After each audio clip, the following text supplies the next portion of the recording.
Good evening, y'all. Welcome to the Spiritual Speakeasy, where the bar is always open and the spirits are always served. Tonight, I have some very, very special, dear friends of mine.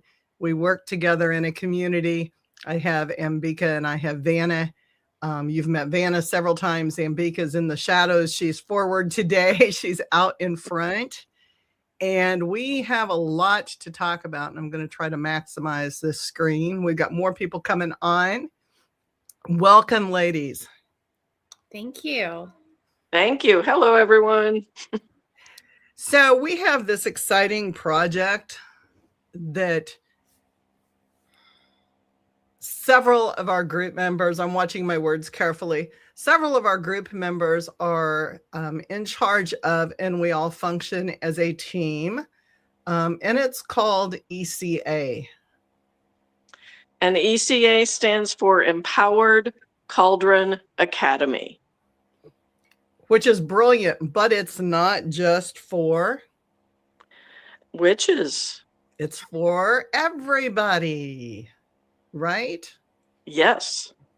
Anyone who wants to be empowered and step into their sovereignty. Anybody who wants to learn how to do ritual. Because I love ritual and I love teaching how to do ritual. Yes. It makes me so joyously happy. Anyone who wants to learn about energy. Anyone who wants to learn any of the esoteric things that are out there, and there's lots and lots of material. So let me put this out there. You know, when we say anybody who wants to learn, and then we use words like cauldron and energy and empowerment and sovereignty, people automatically think of like witch bitches, right? So let me explain how I feel like this goes. You can have empowerment and take power over your choices and your energies and what you're surrounded by, and learn how to keep your energy clean if you work at public spaces or with other human beings outside in the world, right? Because not everybody carries great, fantastic, wonderful, fluffy unicorn energy. And I wouldn't want to be around that all the time either. But, and y'all know me for that. But also learning about different spiritualities and learning about different energies. And so as long as you're not demeaning and degrading and you're accepting of everyone else's choices in belief systems, it doesn't mean that you have to agree. It's kind of like a Methodist and a Lutheran and Episcopalian, all sitting in the same church pew. You know, we can sit in the same bench and talk about what we're having for lunch. Yes. And I see ECA very much like that. Yeah. Well, and I look at it, there's paganism, which is a big umbrella term. Mm-hmm. And it involves all the earth-based religions. And you do not have to agree with me to learn the stuff that I've picked up over the years. And yes, I'm a witch. Oh, well. But I know lots of things because I've been doing this for a really, really long time. I've been doing this since the 80s. And I've picked up a lot along the way. And if I don't know something, or you want to follow another path that I'm not all that familiar with, I am going to try and find you resources. Yeah, that's to point you in the right direction. Yeah. How many because times? Go ahead. Not everyone is on the exact same page and has everything line up perfectly. And that's fine. And we all have different bases. We all use different AI. Hello. We all use different books. We have different backgrounds. And so, you know, somebody may come and say, hey, this rock or this bag was thrown on my porch. What does it mean? I can help you. But somebody else may come and say, hey, I need a chant to bring money, or I need I need to clear this damn attitude that my family has. And we all have different reference points, and that's what makes us so strong, right? Right. And we all have, like you said, we've all read different books, and different books all have different authors with different opinions and different experiences. And I love to point students towards some of the more basic books and some of the older books that have been out there for a good long while, where there's a lot in them with a lot of information for, looks lovely. I always have to get a drink in. That's the spiritual speakeasy. I mean, it's just, yeah. I brought my sake. You brought your sake. I was thinking about that, but then I'm like, you know what? I'm going to do this for a couple things because I get too loaded on the sake and the soju too quick, and then I got to talk. And I haven't had food since breakfast, so it's a little iffy. That's fair. Yeah. Take it slow, Julie. Take it slow. Take it slow. Getting drunk on air is not always what it's cracked up to be. No, it's always cracked up to be it is. It really is. It does crack up, and it does become. So you say, first of all, a couple things to point out. You don't have to be a witch to join. You can just be searching for a community of shared and like minds, and women that want to get together, that empower each other and stand by each other. Now, can men join? Yes. Okay. Trans people can join. I don't care your gender. I don't care if you're from outer space. And I really don't care what's dangling or not dangling between your legs. In one room, we can do it. We can do it. And we don't care about political. We don't bring political into it. We don't bring anything into it. Just empowerment. It's just a place where people can come together and guide each other and indulge each other's curiosity. It's not about indoctrination. It's not about damnation. It's not about any of those things. As a matter of fact, if anything, it's about commonalities in these different cultural structures and celebrating them. And we eat. Like we eat. Yes. We do like to eat. we like food and snacks, and we have get-togethers, and we bring dishes, and we eat each other's food because we trust each other. Yes. And we talk about, other stuff besides just the magical. I mean, we talk about our kids and our pets and our jobs, because we are all whole people. Yes. It's not just a part of the whole. Yeah. And we have each other. We work with each other. If somebody we have lives. We have busy, messy, complicated lives. Yeah, and you know what? That's okay. Because we're people. We're just regular people. And we're on a spiritual journey. We're stuck in these meat suits for this lifetime. And we are, on our spiritual journey. Our spirits are trying to figure things out and have a good time, hopefully, while we're doing it. And I hope that I am inspiring people. I'm instructing people. I'm giving people permission and give them words to say that they may not have thought of when we do a ritual. And they hear me say something and they're like, oh, I hadn't thought of saying it like that. Or they see me cast the circle or whatever. Or we talk about the history. We talk about elements. We talk about all the different things that are out there. Hang on, Joshua. I don't ban people. I don't block people. You can be a fucktard if you want. It's okay. Fire back. The more you comment, the more I get paid. Keep them coming, bitch. Love ya. Oh, did someone say something naughty? Sorry. Again, Joshua, are you homophobic? Like, what the fuck's your problem, man? Like, I don't know what your problem is, but a better question: are you gay? Are you gay? Do you want to talk about that? Get on. Let's talk about that. We will analyze your ass. There you go. Well, and Michael. Hi. I know where we're going with that one. And we eat. Okay, so we've cleared the bots. The bots have been formatted. We have put them forward. They have gotten their attention. Now, if you guys want to keep commenting, I get paid per comment. I love it. Yes, I have a megalodon forehead. Gay.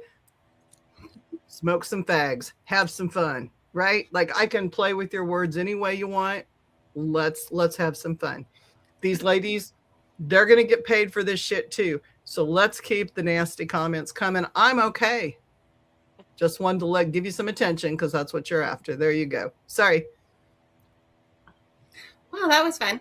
That was interesting. It comes on, and usually I have people clear them. And really, when they come on like this, and I love it when they come in because these are all overseas accounts. When they come on, the bots, they feed the income. So, you know, it's like comment what you want. I learned not to block them a long time ago. I comment, and if I get them riled up and they stay on and they're human, then I get paid per comment. So I'm like, it's a win-win. You get to spout off your stupidity and everybody gets to see it. And look, I just cleared us. We went from 15 to 4. What did you get? I don't know how any of this stuff works. There's a counter. So when you log in as a person that has a room, like I'm one of the podcasters. So I have a room that I set up. And my room has my backsplash. It's got the Spiritual Speakeasy. And I have a live, and it's got a counter. It tells me how many minutes I've been on, how many people are watching. It does not tell me. I don't have the official one, so I can't see what format they're on watching. But usually they're YouTubers, and they're coming through from India and Pakistan and a lot of those countries, or they're bots. And you'll be flooded. You'll go up to 100, and then it'll drop, and it's the bots that are fishing. Oh. And it's the bots that are commenting. They have people who are designed to comment and get into your account and to set you off so that you start a war, and then they like get super excited. And I will feed into it just enough that if they're real, they will keep commenting. And then you get paid per comment. So it's like, 0 to 10, 10 to 20, there's brackets. It's not much. It's cents on the dollar. But when you have a whole bunch of YouTubes out there, it adds up. Right. So this is an interesting world. I do not know anything about it. It is. And, the more you know. It's a dirty field. It's a really dirty field because it's dog eat dog. And hey, Venom. There she is. Hello. So a lot of people will badmouth you, and a lot of people come on and they start blocking these people. And what they don't understand is when you block these people, you're doing damage to yourself because it's your paycheck, man. Like, so come on. I argued with a guy for 10 minutes about my megalodon forehead. And I'm like, I think he posted like 20 posts. And I'm like, dude, you just made me like $3. Like, I'm greedy. Right? I'll take the $3. It's okay. Well, look, see, here we come. Hi. I don't know what she said, but comment back. Comment back. But I wanted to ask you, Ambika, since you mentioned yes, like that you've been, a student and a practitioner since the 80s. Can you help me understand along the way?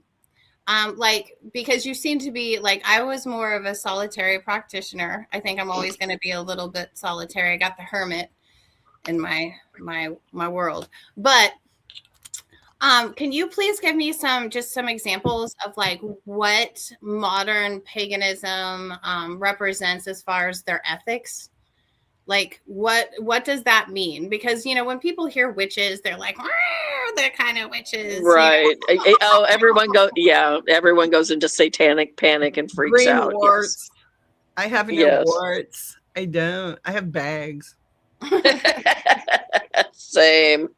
Yeah. Once you get past a certain age, the ethics are very much do your own thing. And so that leaves it very open.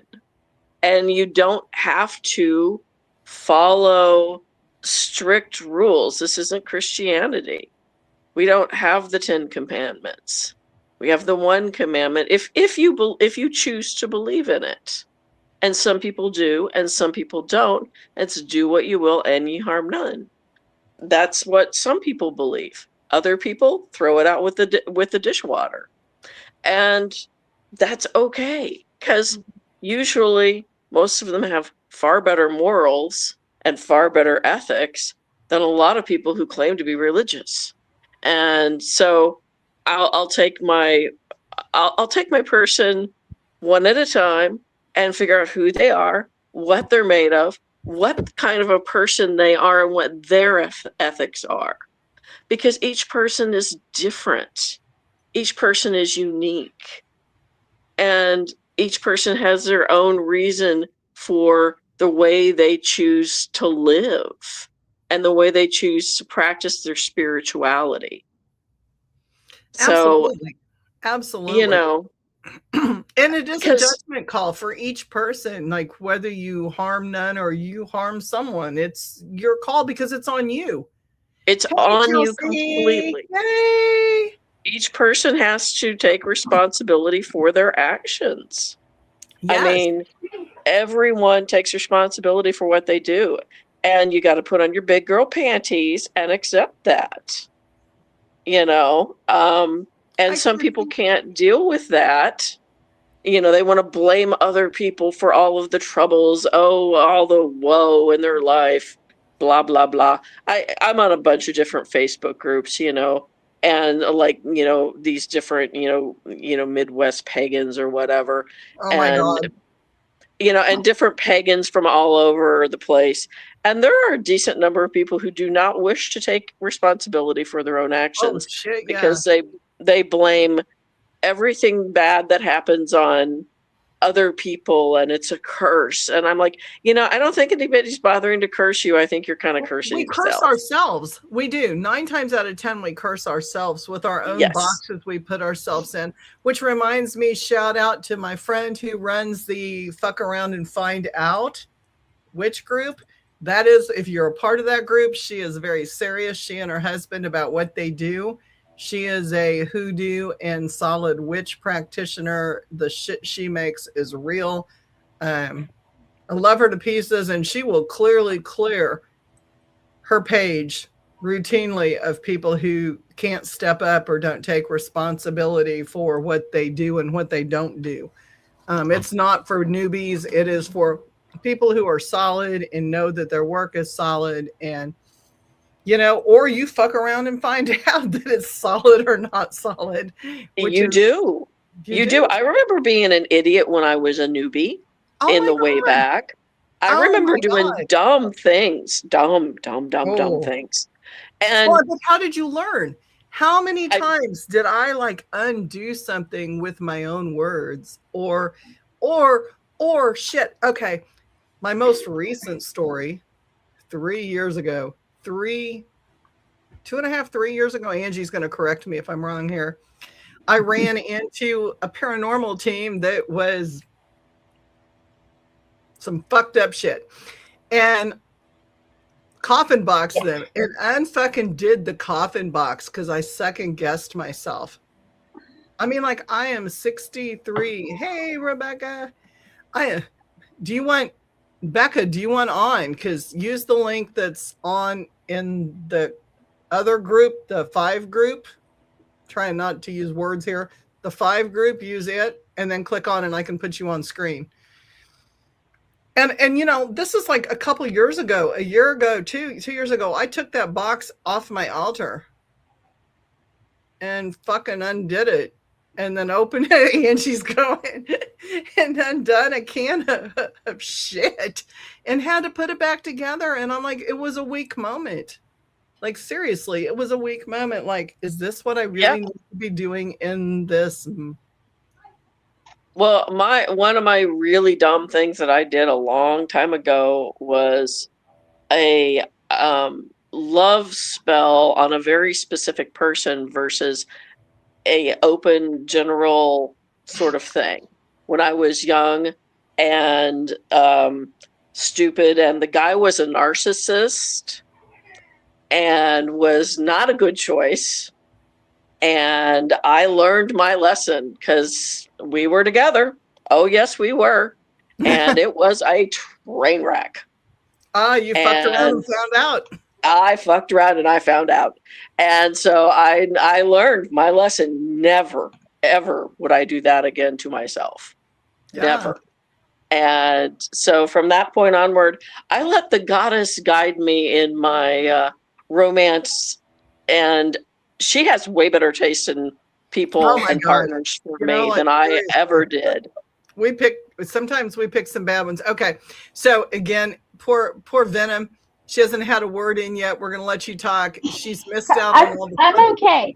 I'm okay. Honestly, I'm working and in this podcast, so I will be right here. I promise, sisters. I'm right here. We are good. Crazy. Not that crazy. No, you may not become a monitor on our podcast. You may, however, feel free to comment however stupidly you choose, because I make money off of it either way. So I don't block people unless they're completely disruptive. So your comments are being posted so people see like how you really are. Look, you're not that stupid at all. Well, maybe you're not either, but from your comments, I would kind of judge that maybe you are. I don't know. I'm judging you. Whatever. It's my podcast. There you go. I am kind of cocky tonight. I'm kind of tired of the foul comments and the stupid people. And I don't know you. You may be a friend of mine. And then I'm like, fuck, my bad. But I got a mouth on me tonight.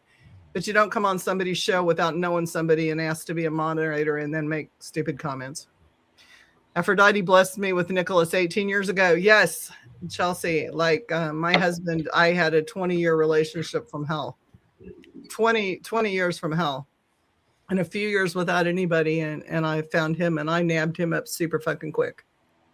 Because he'll tell you. I would have to agree. Yesterday was mine and Josh's 18-year anniversary. We've been together for 18 years now. And it's crazy. You know, I met him online and wasn't looking for him or anything. Yeah. We met online. We were not looking for each other. We were both just went through divorces. And here we are 18 years later. And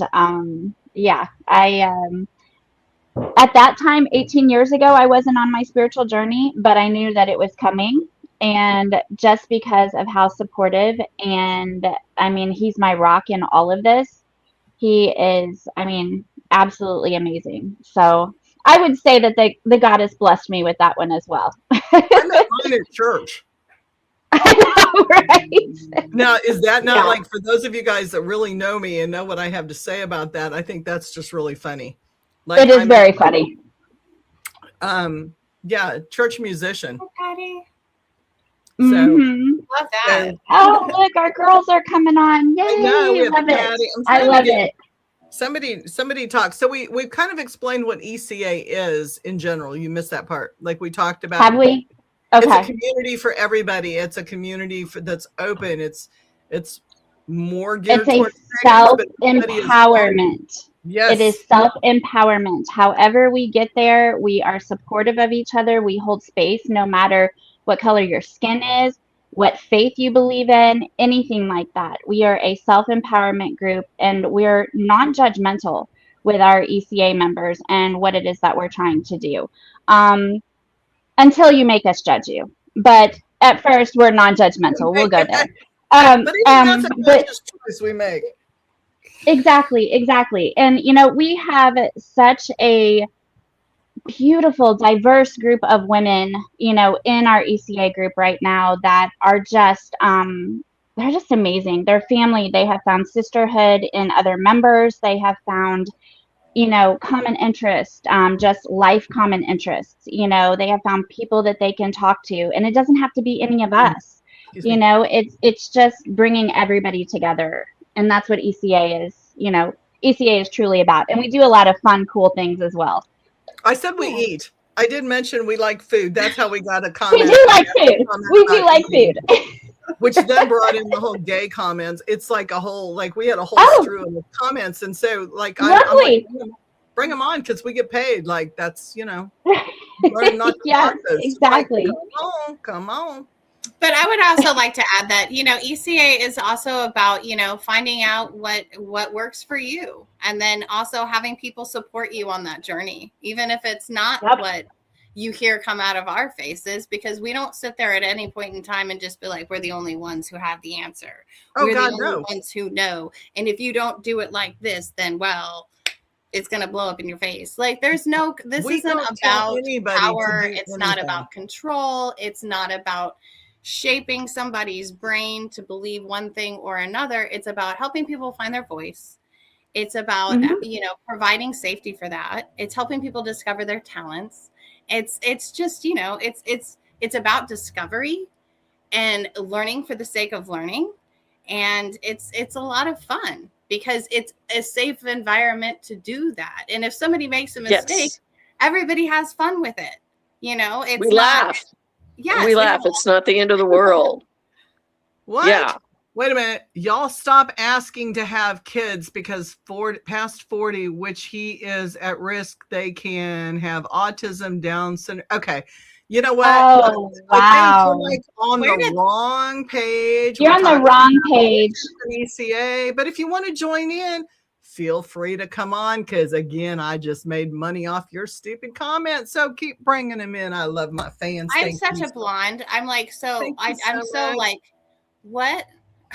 Like, thank you sisters bracelets. Thank you. Cult like following. Tell all your friends to join us. Put the word out.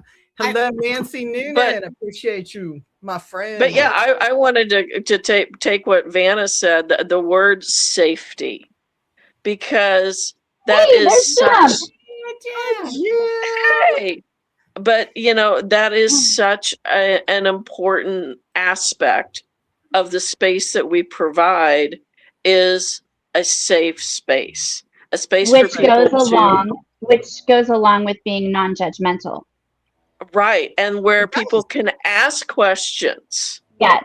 And there is no such thing as a stupid question. There really isn't. Because if you just don't know what you don't know. Don't ask if there's such things as head transplants. Okay, don't know what that was, but yes. So whenever we were creating, you know, whenever I came to Mbika with ECA and asked her to be the teacher back in, oh my gosh, October of 24, I think is whenever we had our first meeting. Yeah, it was right. Yeah, when we had that meeting. But Mbika, Mbika is just like, there is no stupid question. I want to be interrupted. I want, you know, we can be in the middle of, you know, class, ritual, you know, a project, anything that we're doing. I want people to understand what it is that we're doing. And if they're not for it, they're not for it. That's fine. They can sit down, they can leave. They have the autonomy to do that, you know, and we're not going to judge them one way or another. But that is just something that was extremely important to Mbika. And I'm incredibly grateful that she said that, because we do, our sisters, our ECA group, you know, our members in there, they do ask questions. And, you know, we have groups. We have several groups that anybody can go into at any time of any day and ask questions and feel supported and held by this community. And here's the other thing. How many places can you go? Because I know I've taken part in quite a few ceremonies in my life. Quite a few. Religious, spiritual, otherwise. Mm-hmm. Yes. Hang on. I'm adding. It says Bella, though. She's you buffering. Might name. she's buffering. That Bella is our fifth. Okay, hang on a second. I'm trying to get. This is like we're going to be. She is. We're going to be small on the screen because I can't talk and figure this out at the same time. So that's why we have to start doing it all together. That's why I need somebody like not a moderator. Thank you to whoever offered that joyous offer. Where was I going? Okay, so like many ceremonies, many rituals, many different things, and you get on, you know, you're like doing your thing and you're squaring off your corners or you're doing your circle, whichever ceremony you're in.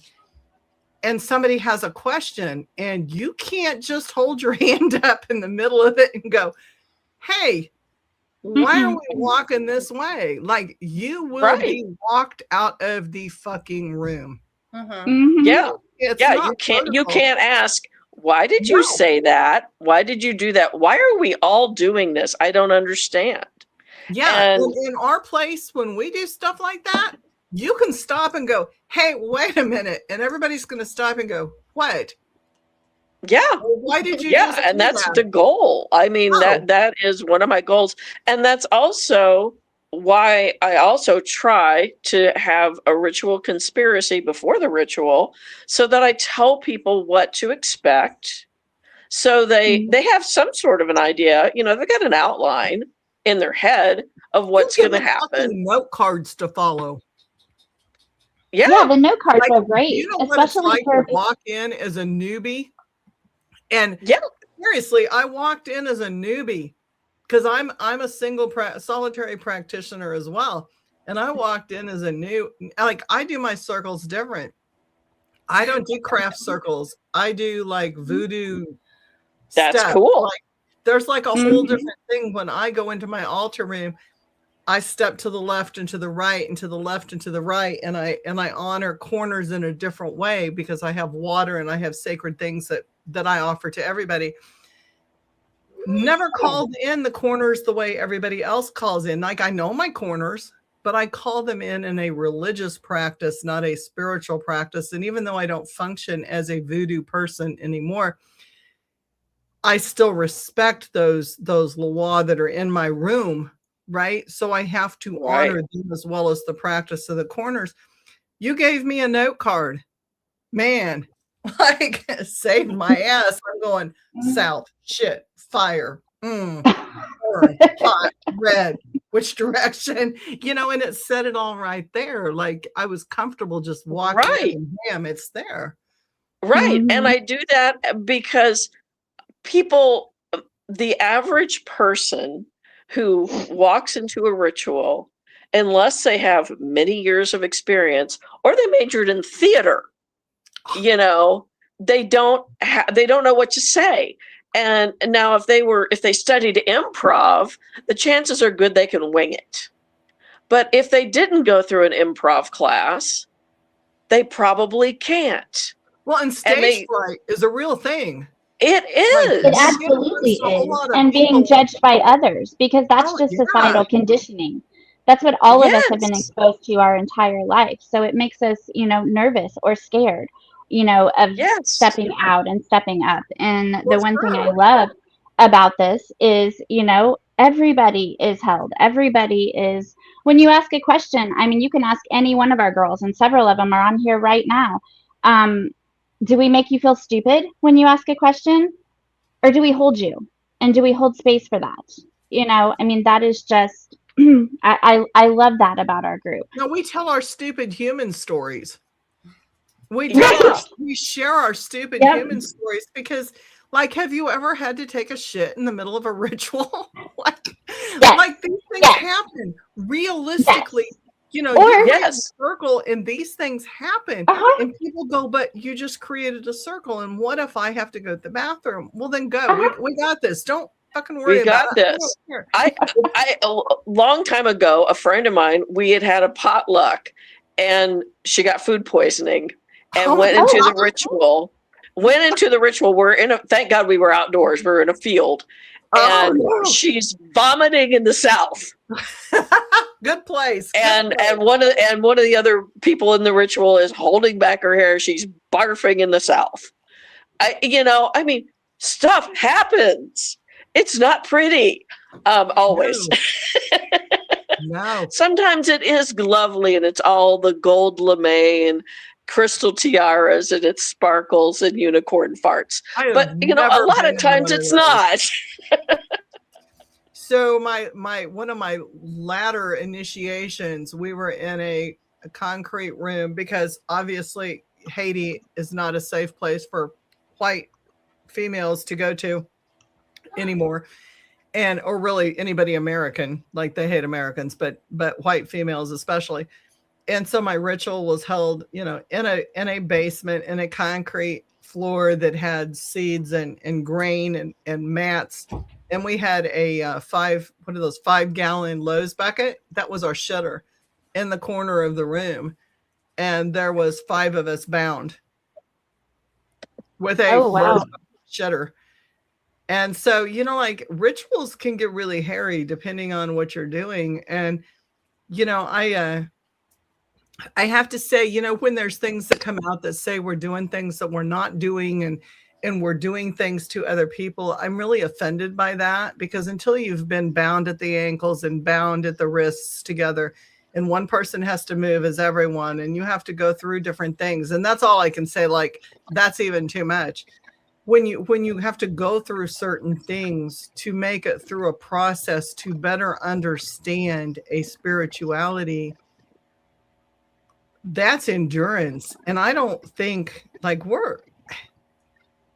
we're very fluff. I mean, for a non-fluff person, I can say we are very fluff. Like, we're not going to make you feel uncomfortable at all. We have good food. You're not eating food out of a bowl with your fingers that have eyes poking out of it and you don't know what you're eating. You're not doing things that you don't want to take part in. Everything we do is positive. Everything we do is empowering. Yeah. Yeah. We don't have gatekeeping. We want you to be able to learn to depend on yourself and take accountability and be strong and manage your life in a healthy way with healthy choices. And we stand behind you. Even when you make those not so great choices, we're behind you going, man, I've done that 150 times myself. Well, and we're also not gatekeeping. No. You know, not at all. I mean, if you want more information, I will point you in all the directions so that you can head to the books if that's what you're wanting. I'll head over to podcasts, and say you should watch this, or if that's the type of media you prefer. Because I know there are gatekeeping, witchcraft groups out there where you have to do this and you have to do that and you have to do the other thing before you can do the next. It's very, very gatekeepy. I just put my number up there because I know I'm like out there already. You feel like Magic Mike. I love it. I don't know who you are, but let's see you dance. I want to see you dance like Magic Mike for tonight. I'm sorry, that was probably sexist, but I'm just there. It's like what it is. Go ahead and DM me or text me. There's my text number. Do not call. I do not answer my cell phone. Everybody who knows me knows that. But if you're interested in ECA, there's a number, and I will get you in touch with everybody who needs to have that information. Whoa, somebody's got a really big. Is that you, Angie? Nope, not me. Okay. Bella disappeared. I don't know where she went. I'm still here. Oh, you're there. Okay, you're just okay. Are you? Oh, I don't know where I'm at some days. Okay. If you want your I don't think any of us do. Hit the video button if you want your visual on. If you don't, I understand. That's cool. You can be up there and just talk. On my end, it still shows me that I have video. Oh, that's the gremlins, man. Dana will I'm tell telling you. I know, right? They're real. Kenny is in here underneath the bed, and he's causing gremlinic activity. Kenny, knock it off. Kenny is a mess. He's hiding because he should be at this point. No gremlin activity. He's a mess. He's been in trouble all weekend. Uh-oh. Yeah, he bit Chris and did some shit. He's like, he was on a walkabout. He gets walkabouts. You'll take your trolling elsewhere. Oh no, please. No, you were actually. I was pretty excited when we were talking about dancing and stuff like that. If we had some male pole dancers, you're welcome to troll. Go along with what we're saying. We're down. I don't block trollers because I get paid for your comments. So if you want to come on and be sarcastic or be a dick or be human, like I'm welcoming all of the above. All of the above, but bring your beverage, because this is the spiritual speakeasy where all spirits are served because the bar is always open and it's what we do. So, so talking about people who and I really feel bad now because this troll guy is moving elsewhere and now I moved a troll on and really he was probably the best troll we've had tonight. I know, right? I'm like, the thing is these things are great for me in my imagination. I have a very vivid imagination. So if you say something, I can see it. Yeah, stay on, man. Stay on. You might learn something and you might not, whatever. So ECA, I don't like people who talk out of turn, and I really, really dislike people who are liars. And I've posted a lot of videos about this lately. And there's a specific group out there. Well, there's a couple specific groups out there, and I won't name their names yet. I might later on tonight. You're going to have to watch the whole thing to find out if I do. Because I'm, that kind of podcaster. But Vanna's like, is the sake getting to you? You guys are just so much fun. I can't help it. So, here's the thing. If you're going to talk shit, make sure you can back it up with receipts. And I'm a receipt keeper. Like, I have all of your names in my phone with all of the receipts that I've ever texted any of you with your names first and last and phone number on it. This is not a threat. This is just being honest. Like, I worked with you. I have shopped with you. I have been in your studio. I have booked appointments with you, darling TD. Oh, Right here. I record my conversations and I have receipts to back up everything, as well as ISBN numbers and copyrights. So do you really want to come and fuck with a group that I'm a part of? Because I guarantee you there's not one fucking person in this group except for me that's going to reach out and touch you.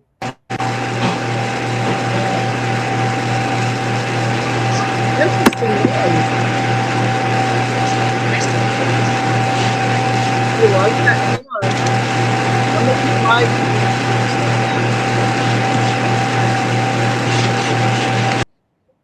Okay, Becca. It was Becca? Yeah, you need to check your mic. I'll put you back on. I got a space for you. Just come back. So, I'm going to say that. I'm going to take the heat for the rest because that's who I am. That's not how the group is.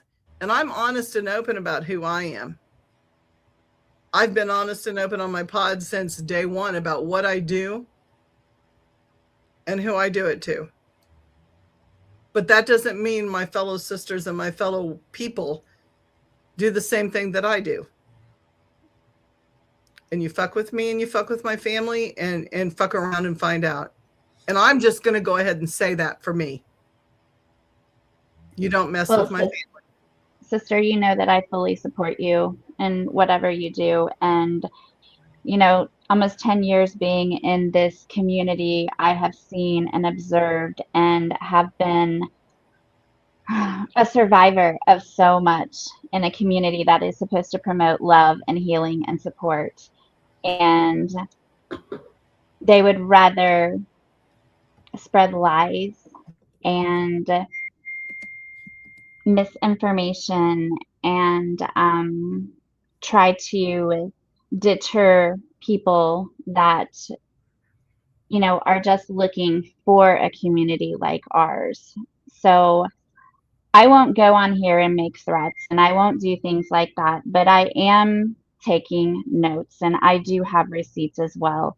And my business, my story, my life will no longer be conversation for your rhetoric and for your lies, because everything that you have said, everything that you have done is starting to come through the shadows. And there are a lot of us that have witnessed it, and a lot of us are forming, and I will just leave it at that.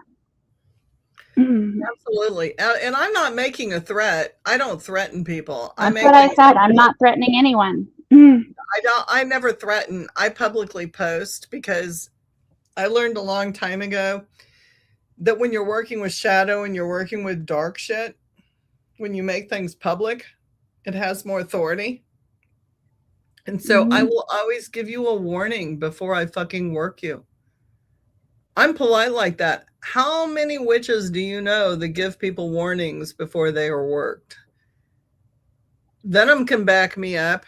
Vanna and Ambika, they don't know me well enough yet, but they've seen my posts. They know you. I'll post number 1, number 2, number 3, number 4. We're on number 4, cease and desist. I give you that. Don't let us get to number 5. Yeah, I get to some weird number and it just clicks in my brain and then I'm done. And I will always post something that lets you know that, so it is written, so it is done. And now it's done. I will always give you that, because it's not only empowering you to know when to put your guard up, but it's adding power to my ritual. I'm an old school witch. I know there's a lot of love and light out there, and I have no problem with people who are love and light. I work alongside of people who are love and light every day, but I am not a fucking Wiccan, and I will not address myself as that. I am a practitioner in many, many eras and many, many fields. And come at me if you want. I really don't care. I don't have time to waste for petty things and mundane. And because laughing. But there are because I'm a crone, and TikTok goes the clock, man, and I'm very aware of that fact. Thank you. And time for me is an illusion, so I will set the clock wherever I want it to go, and you will follow me for that time span. Like you it. Fuck with my family, you fuck with me. Yeah. And maybe gossip and lies. Yeah. Gossip and lies. And you know what? That is a common denomination in almost every religion. Yes, gossip and lies. Catholicism and a couple others. But whoa. But yeah, I went there. But really, it is like when you get into African Ifa and you get into Santeria, they will tell you, the first thing they will tell you is keep your tongue in your mouth where it belongs. Because when you speak ill of someone else, you are speaking ill and showing your true colors. It is you. It's not a reflection of the person you're speaking about. It is a reflection of you. Yeah. Yeah, I there was a time. I love you, Jim. Yeah, there was a time long ago when I used to organize pagan gatherings.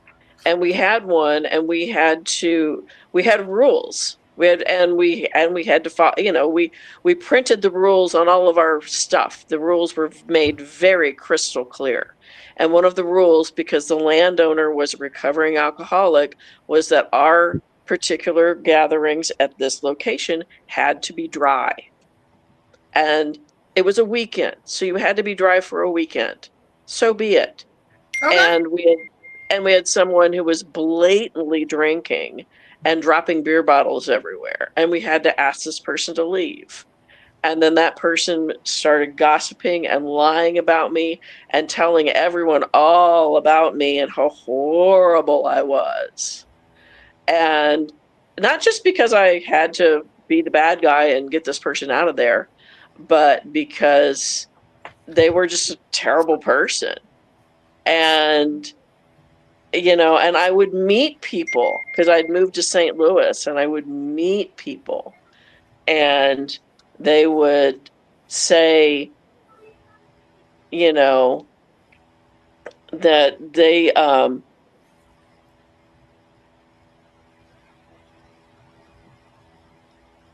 we got you, Ambika. Keep talking.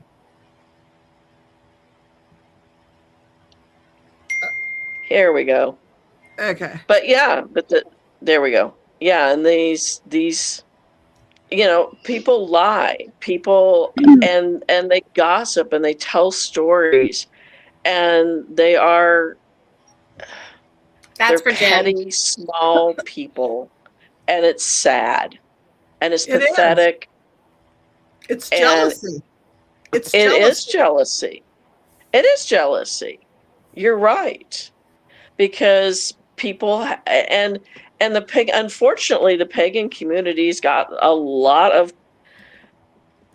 crazy and a lot of people out there who are gossiping and lying, and it's an unfortunate thing that occurs in this community, and it makes me sad. And it also this community. I'm going to just say, we'd like to think everywhere. We'd like to think it's metaphysical and spiritual, but it's not just metaphysical and spiritual. Yeah. It's paranormal. It's anytime you get a group of people together for real. Yes. There's people Yes. who want to be on top. There's people who get jealous of authority. There's people who get jealous of power. You go to a show and you watch the whole thing. I've watched people turn over their tabletops. I've watched people throw and break their shit. Literally start throwing their shit down in a show and blaming other people for this. And I'm like, how are you blaming other people? Because what? Corey Feldman does that shit all the time. I tell you, Corey Feldman. Oh my God. I mean, so exquisite. Yeah, there are people out there. We met some people, and I will not mention his name out of respect for him, because although he was extremely weird, he's extremely well known. And I met him, and he and his wife was extremely lovely, as was his daughter. But he was a friend and ran with, I'm drawing a blank on the guy, actor, drunk. That's like 3/4 of them out there. The guy that was videoed on YouTube eating dog food. Okay. Oh, yeah. I believe you. Keep going. Like I can't, he's an older actor. I can't think. He was on Baywatch. Come on, guys. Hasselhoff? Hasselhoff. David Hasselhoff. It was fucking David Hasselhoff. Look at me. I got one. No, so so it was that group of guys, right? Like they all ran together in the circuits. And this guy, it was one of Hasselhoff's friends, and he got in trouble for, I don't know, being drunk and lewd in an elevator at one of the shows, signing autographs, and some fan got him, whether they really got him, I don't know. So this guy's doing autographs and pictures, and we're like, taking pictures, and we paid for the autograph and shit like that. And they're wearing body cams, and the whole thing got really weird really fast. Huh. And, on a side note, when the cameras were off, he said, like when I don't know if anybody's ever been to a convention where this shit's like really packed in, but like there's thousands and thousands of people. And like, you're like sardines moving in rhythm, and you're trying to stop and take a snapshot with a celebrity, and you've paid for this, but like everybody's moving and the crowd is so thick. So you get in body space, and most of the time people are okay with you like putting your arm, like your hand on their shoulder, because you have to balance, because you have to be so close.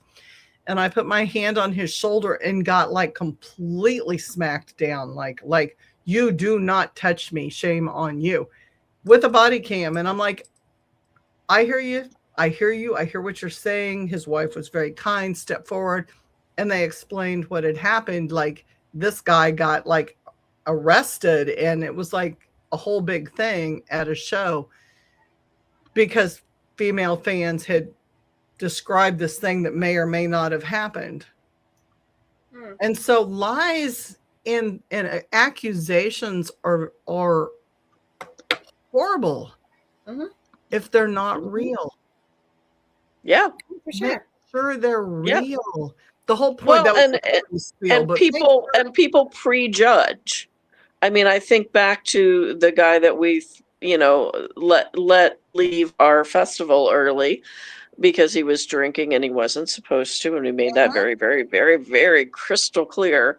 And it was ridiculous. The fact that in the future he had talked about me so negatively that everyone was like, "Oh, you're Ambika," like Satan was going to shoot out of my eyeballs or something. It was insane. And it was sad because these people had prejudged me. They had no idea who the hell I was.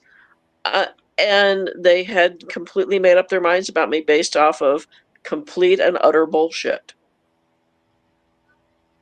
Yeah. It's a real thing. And people are getting hurt, and ECA is getting hurt because these people are spreading issues that we're overdoing. Sorry, that was the wine. I leave out words when I drink. We're over here doing like hexing and shit. Like, no. Yeah, it's garbage. I mean, it's if you're feeling just hexed, lies. maybe my shit got to you. Maybe it didn't. I don't know. I'm not going to say.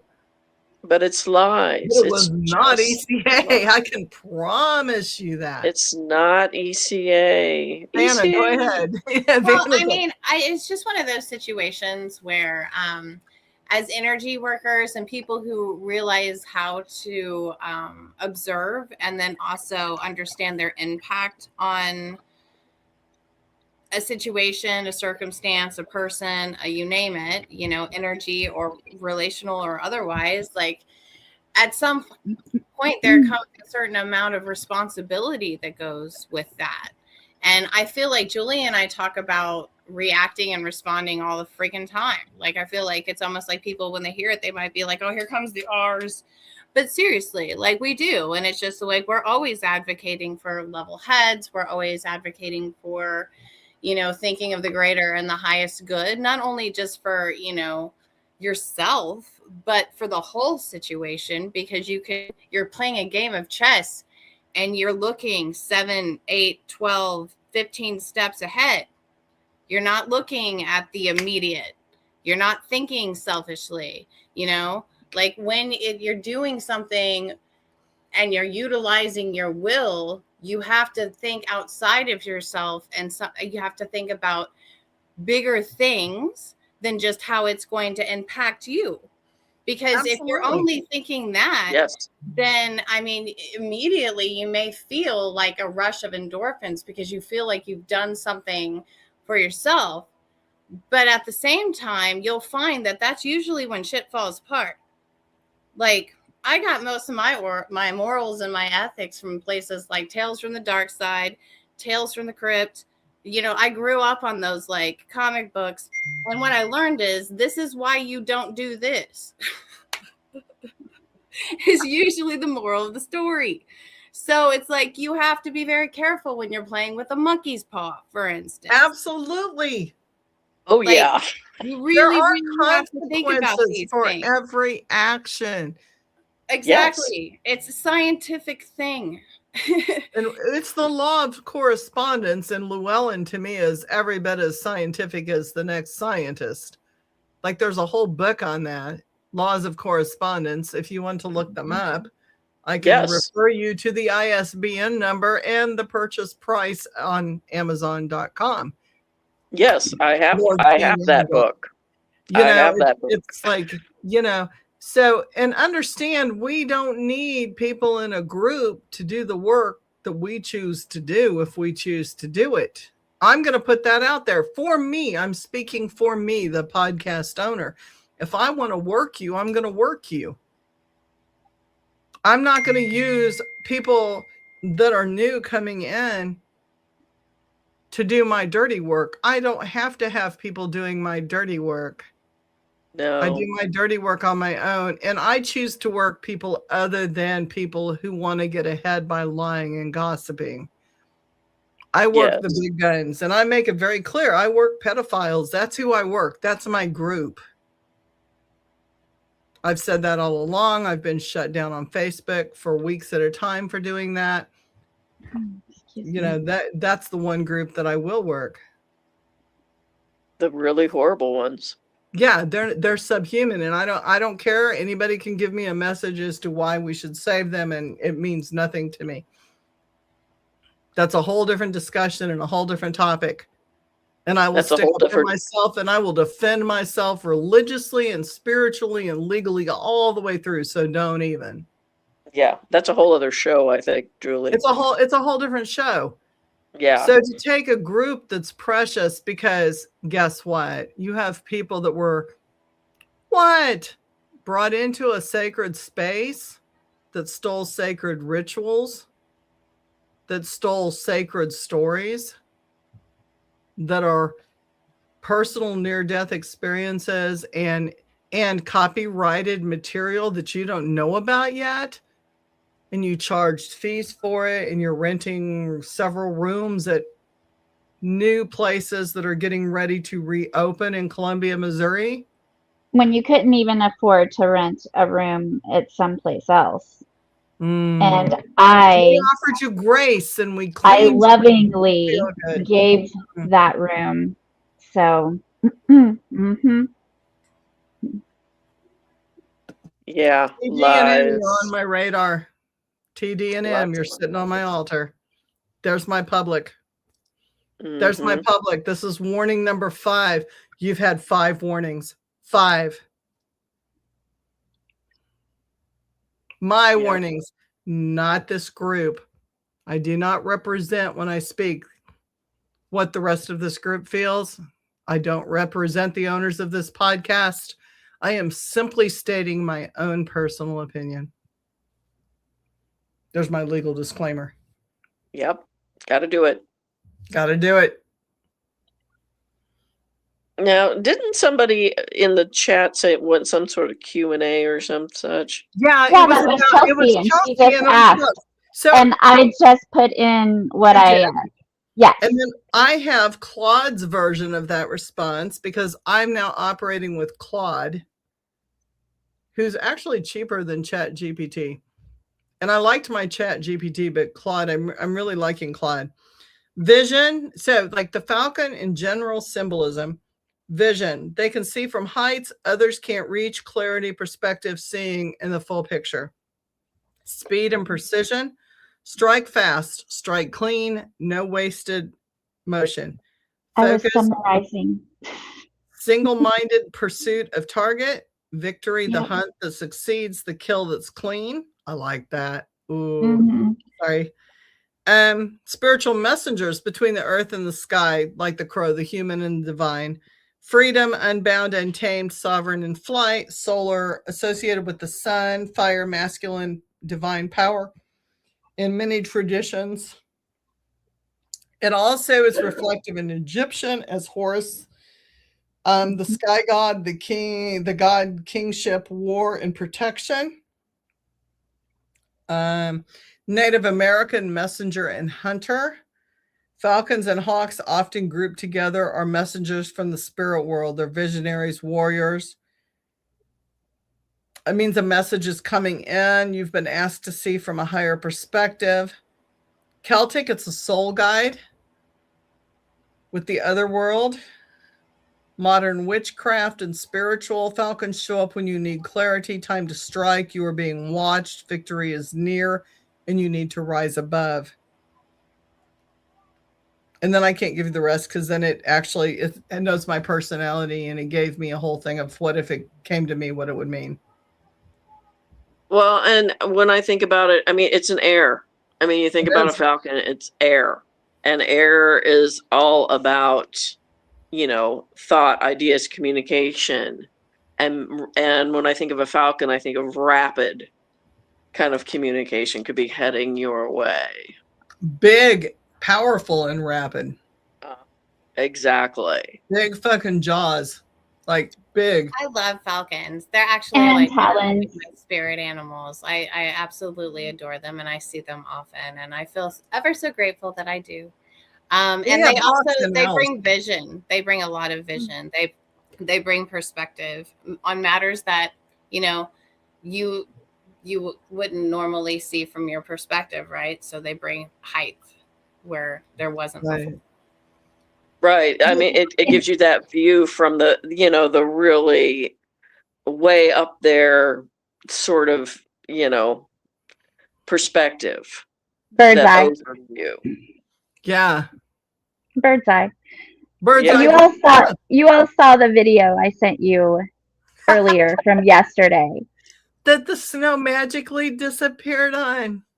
Yeah, I know, right? No, I said that was yesterday. Like yesterday morning, I think it was. Was it yesterday morning? It was either yesterday morning or Friday morning. Before the snow, yes. Yeah. No, it was like no snow yet. And I'm like, wait a second, there is snow here right now. But no, I mean, and they were even there in like that ravine in my backyard, even like a long time before I even filmed anything. And just going back and forth and just this huge thing of black birds. And I don't know, I just had like this calming, like this sense of peace. And then they all left at like one time. And it was just kind of like, okay. So I feel like birds are delivering a lot of messages right now. Well, I think we have to see above the bullshit. Sorry, I'm answering on like multiple tools because I don't know if I get YouTube or what it is I get here, but I get generalized comments, and then my phone's like constantly pinging. So I'm trying to multitask. Like, I think it's a bird's eye view because we have to see above the bullshit. Like, I've always thought of it this way, like, where does shit go? Like, if you're going to take a shit, where does it go? On the ground.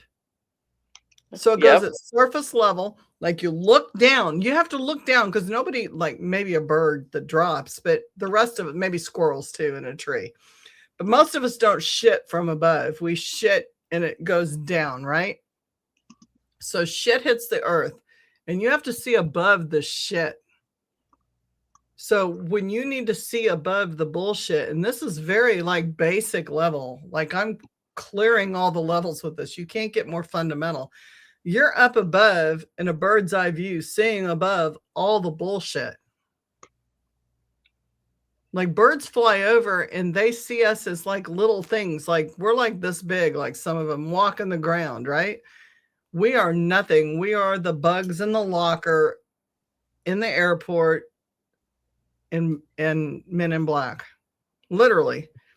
And to me, a bird that flies over, that stops and lands and gives you a message, that's very humbling when you think about all the places that they could have landed and given anybody a message.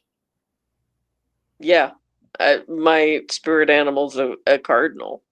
And yeah, I mean, when the cardinals show up, and the goddess knows that I am dim sometimes, and I am grateful for that because she will make an entire flock of cardinals show up right in front of me, like 5 feet away, because she is trying to tell me something, you know, and she doesn't waste time being subtle. Thank God. Mine is crows, and I've told this story before, probably more than I should, because I hate pod people that get on and they tell the same stories over and over. But it really was like a humbling story for me. Like my husband and I went to Arizona, and we've been to Arizona several times. And we went to Arizona and we were at, I want to say it was like the Petrified Forest, and it was a Native American shop at the Petrified Forest. And we went out back. They had like a side gig thing where you could buy bigger rocks, and they weren't pretty and they weren't cleaned up and they were dirty. They were rocks. They weren't the pretty form of rocks. And I went out there and there was this huge crow, like this huge ass crow. And he's up there and he's sitting on the rafter and he's like talking. And they told me that there's crows out there that will talk to you. And I have this affinity for crows, and obviously, my people who know my husband, he's known in the Bikers Against Child Abuse community as Crow. That was his name, his road name, because crows come to him.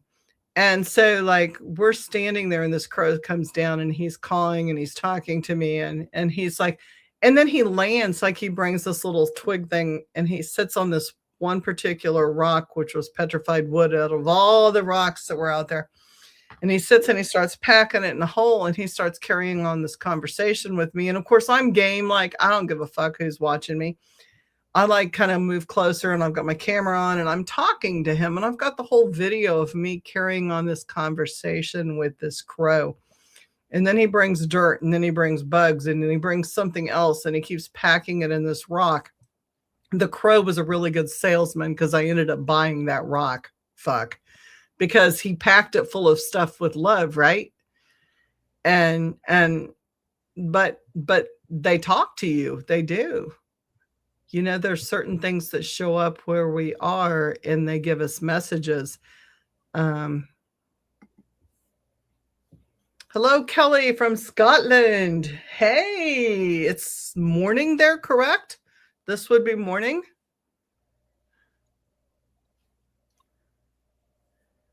We are doing well. How about you? How about you, Kelly? I'm so appreciative of my fans in the UK.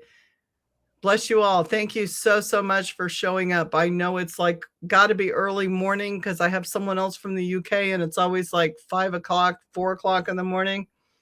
Oh, okay. 1:14. Woo! That's late or early, depending on which shift you're working. We Rock and roll, UK. That's what I can say. We appreciate you. We're just talking about crows and hawks and other birds that fly above us and give us messages. Robins and blue jays, beautiful birds. They're always giving us a spiritual message. You're a night owl. Ooh, and I love the word owl. Owls are so smart. Owls are cool. Scared the hell out of me. We had screeching owls, screech owls. And I thought one night, like right after I was divorced, there was a screech owl that came into our backyard. And I really thought we had some kind of like flying demonic monkey in our backyard screeching. And I woke my son up and made him go outside. I think the wildest experience I had with 2 owls was them mating on my roof. Oh, shit. It was in the That would spring. probably provide some screeching and other noises. Yeah, Sure. well, and not to mention the thumping, all the rolling around on the roof and the thump, thump, thump. And then I ran out. Yeah, it was very active. I went outside and looked onto the roof, and there they were, and their wings, and they're flapping all around. And yeah, they were actively mating on the roof. Well, that was kind of wild. Just screeching for free. My son has had to tolerate so many things with me. He like ran out back and he was like checking everything, and he's like, "Mom, God, damn, you're so stupid. It's an owl." And I'm like, "No, it's screeching flying horror monkeys. They're gonna eat me." Like, that's the whole thing. If you knew me, like, yeah, you'd know. Those of you that know me know. Mm-hmm. Sake and wine. How you coming with yours, sister? I think mine's gone. I don't know if I have any left. So, like, I want to say, I opened this bottle at the beginning of my podcast. You can see where I'm at. I still have the wandering Target before ice apocalypse, or not ice, but snow apocalypse. Look! I'm 3/4 the way down, and I have not eaten since breakfast, so it's hitting. It's good though. Let's see what Kelly says. Kelly says, "My mom's eyes were going blind, and a barn owl was flying towards us, and she said, 'Look at that seagull.'" The space smashed. Okay. Oh, bless her heart. Oh, yeah, but she saw him. That's beautiful. Mm-hmm. Mm-hmm. Poor me. Poor me and Heather. This one's for you, Kelly. I promise. Are you just on wine tonight, or are you on sake? I am on wine. I am on cheap. Okay, so I learned this from a wine distributor who does high dollar wine in Arizona. Like, it's nice to have a cork, but if you have a cork, you have to complete that wine very fast. Yeah. It's very, very bad, and it sits there. So you want to find things with screw top if you're one of those like longer drinkers, or it seems to ferment differently.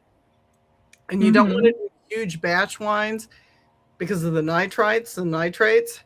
So this brand, for free, I'm advertising Kendall Jackson. Like, I'm just saying, must have lower, because my face does not turn red on it, and I can drink a whole bottle before I get loaded. I'm not going to say I don't feel it in the morning, but that's where we're at.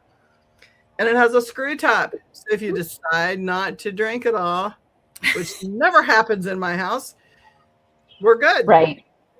We used to go to his place and we tested some really great wines. I have never had $100 bottles of wine. I've never had great alcohol. Like, I'm Gerb's liquor store, right? And I tested things I had never tasted before. Arizona's great. Vanna's laughing. You have to go on a mead tour with us in Arizona. I believe in mead. I mean, I'm going to be honest about that. It's a delightful Oh my God. So when you go to Arizona and you go to places like, let me think. Oh shit. Starts with an F. It's where I'm terrible with names. My recall and my TBI gets to me when I drink. It's in Arizona. It starts with an F. Flagstaff? Yeah, Flagstaff. Oh, that's the only F in Arizona that I could think of. So I have like great pictures of me on Bardella, like walls, like hanging over with, yeah, great places. They have a meadery that's a Viking meadery. And everybody who works there has to like dress and look like a Viking. So they have the shaved heads and they have the, she says, oh, stop whining. They have the braids and they have like, I want to say like 50 some types of mead. Well, that sounds like such a delightful place. They don't I serve really food, must go. so you have to. I really want to go. You order Just, and then you like run the block down. I want to go for the Vikings. Oh my God, this has to happen. I want to go for the Vikings. And they give you samplers, and we found this ginger lemon mead. Holy shit. Oh. And I think Chris and my alone tab was like over $200, and that was without the food we brought in from down the street. Like we ran and got our food. So you go and you get your food, or you can have it delivered, and like you sit there and you eat your food from other places. Yes. You've been there, Chris. Oh my God, is it not amazing? Yay, Chris has been there. So good. And I brought bottles home, and I pay people who go to Arizona to bring them home. And yeah, oh shit, yeah, that's awesome.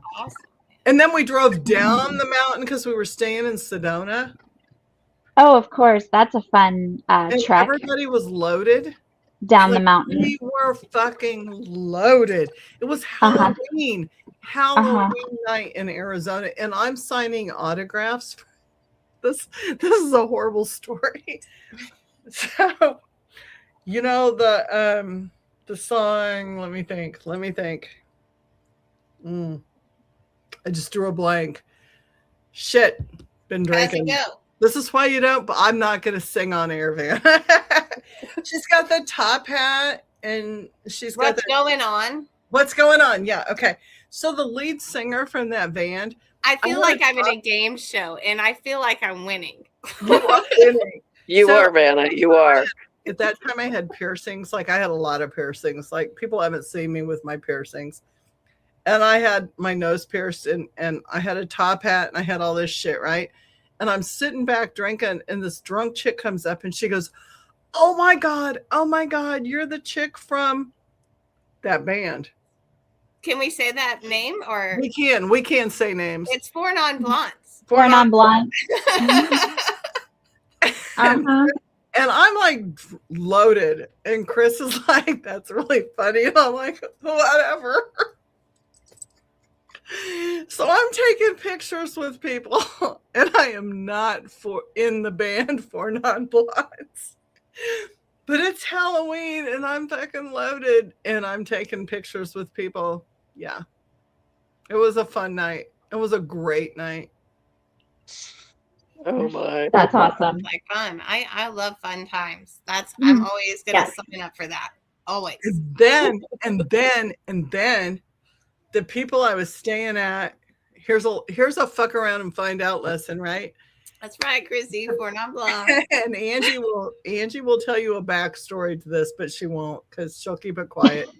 The people I had invested in and bought into with like thousands of dollars, over 10 thousands of dollars, was with me on this trip, and it was Halloween, and I had warned them. And I work with the Getty, and those of you that know the Getty know the Getty. If you don't know the Getty, I'm not going to tell you about the Getty.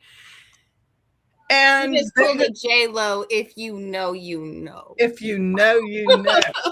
And she had screwed me over for this huge amount of money. And we get awakened the next day, which is now the day after All Saints Day, the day after Halloween, right? Mm-hmm. You took a... Kelly, I love you. You took a deep breath and said, photo me for Non-Blondes.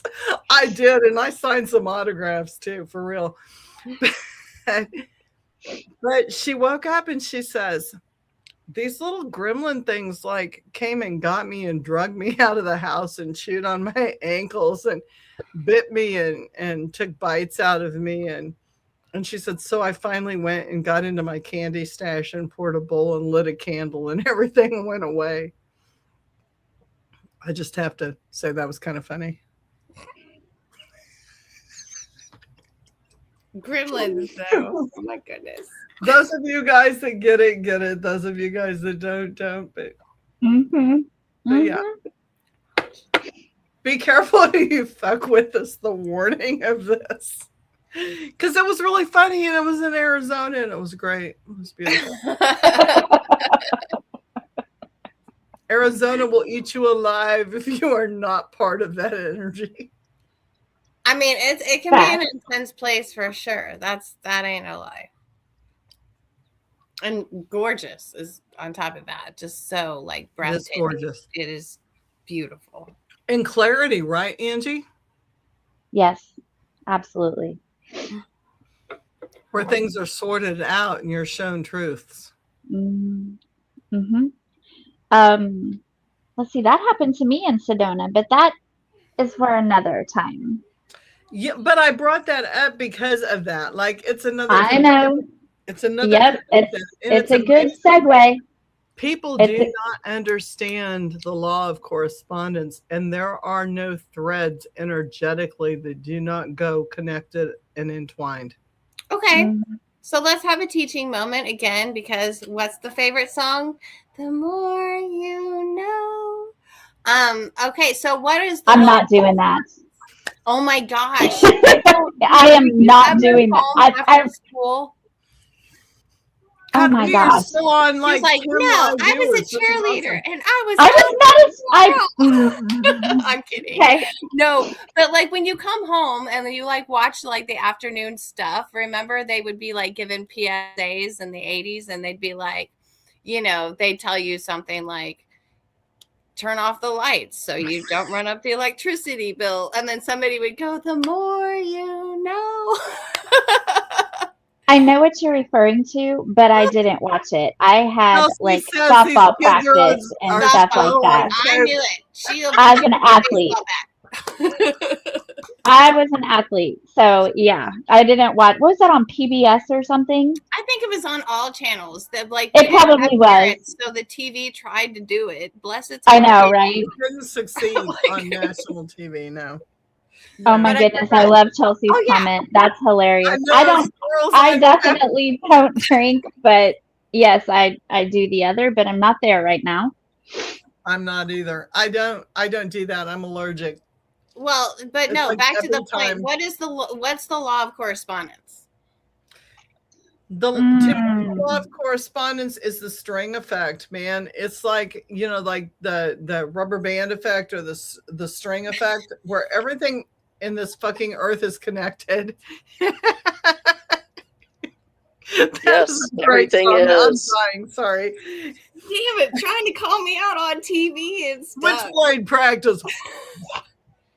So it is, though, like it's everything is connected. There are no coincidences. There is no luck. There is no, you know, the little luck cat. Like I have him in my reading stash. The luck cat. The luck. What do you call him in Chinese? The one that waves all the time? Yeah, he waves and his paw pulls down. I have him purposely to tell people. Excuse me, I've got the hiccups now from the wine. He's there I know, shocking, right? He's there purposely to tell people he is not there. Sorry, there is no luck. Oh my God.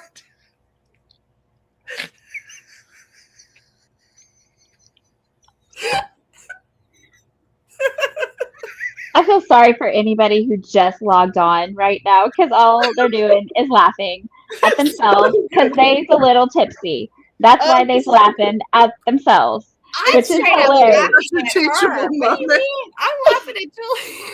I know. I'm laughing at Julie. I know. They, as in meaning Jules, is a little tipsy. That Don't was get funny. drunk on your own podcast. Do not do it. Do not do it. Now, we've talked about on the paranormal stations, getting really stoned and then going into a haunted place and seeing what happens. Like, this is not a good idea. Don't do this, but it could be fun as hell. Oh my goodness. Oh my This goodness. is what we do in our group. Okay, so string This theory. is why we're so much fun. I said rubber band. String theory, yes. I said rubber band. You did say rubber band and string, and I was like, Yes. I have a cat hair on my tongue. Wait. like, okay.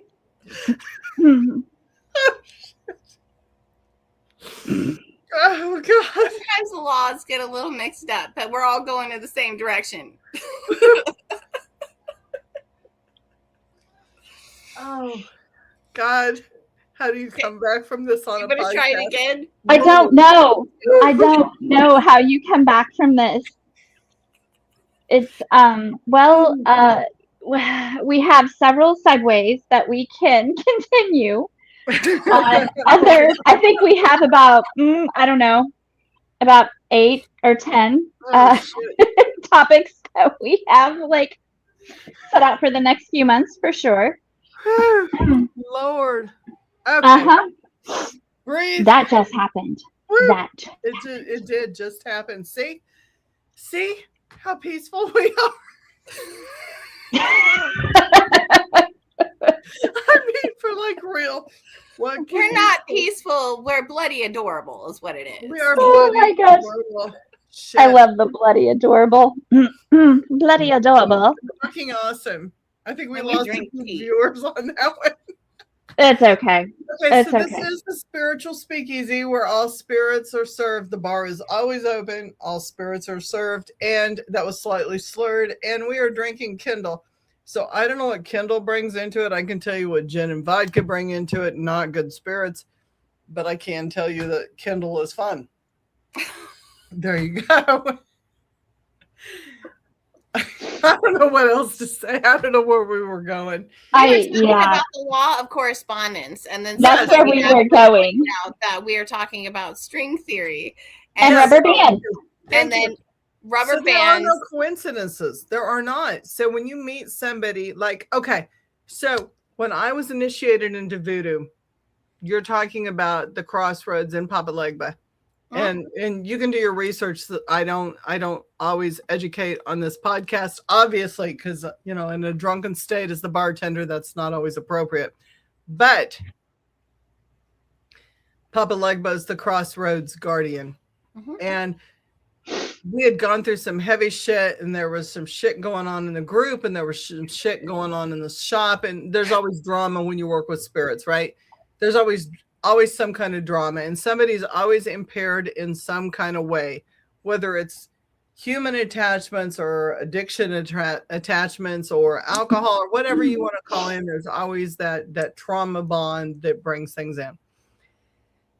And my husband had joined me for the weekend in Omaha, Nebraska, and I will not mention any other names there because those people are always being worked because there's like contracts out, and there's like a whole that when you get into religion and spirituality, it gets deadly.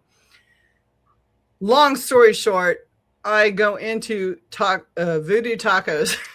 Voodoo Tacos has the best jalapeno margarita you've ever had, if they still make them. But you have to ask them at some places under the table. Yeah. Julie, you sound like a Quentin Tarantino film, and I fucking love it. Go ahead. My God. Keep going. So I walk into Voodoo Tacos, and this is not the one I go to. This is a sub-street, side trip, ghetto, real ghetto. Like, are you packing a weapon? Ghetto Voodoo Taco. And there's this old black man. And I'm saying old, like I would say 70s maybe, who walks up from the back, who I'm questioning, do you even fucking work here? Or did you just happen to walk in the back door? Like that kind of ghetto shop. And he said, what you need? And he says, what you need, girl? And I will never forget this. Like, I just come from this whole ceremony, and he goes, "What you need, girl?" And I said, "I need the hottest margarita you got." And he goes, "Well, I don't kind of like do that, but I'll make you one." And I'm like, "Well, that was a strange, right?" Like, he took my whole order, and he goes, "I'm kind of the only one here right now." And I'm thinking, like, did everybody get killed in the back? What the hell's going on?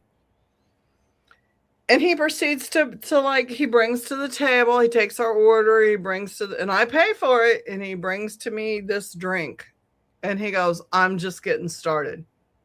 And I take a drink from this solo cup type thing that is not a jalapeno margarita, and it is pure hot tequila.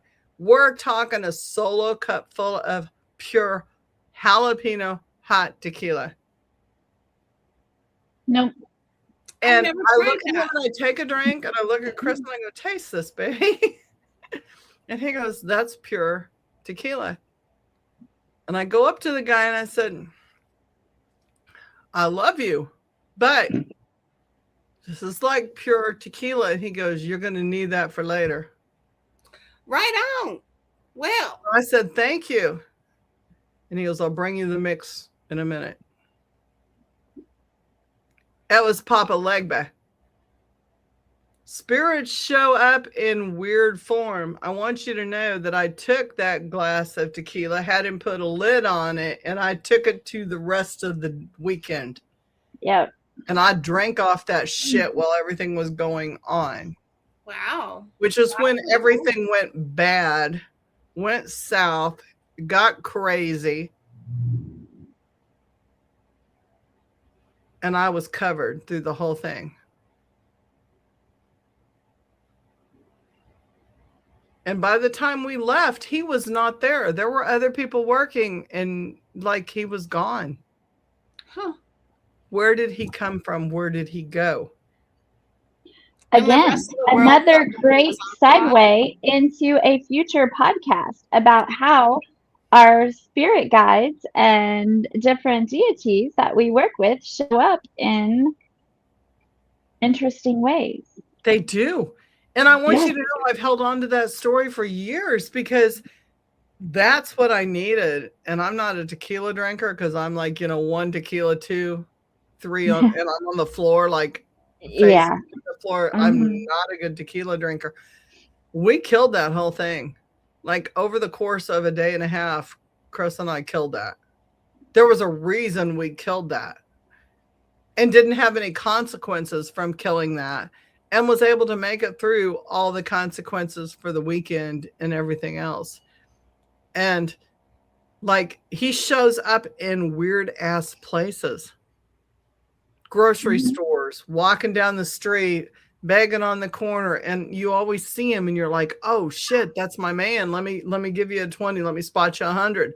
Because that's Legba, man. Like, there's no money that I would not give for Legba, like, to open that door, right?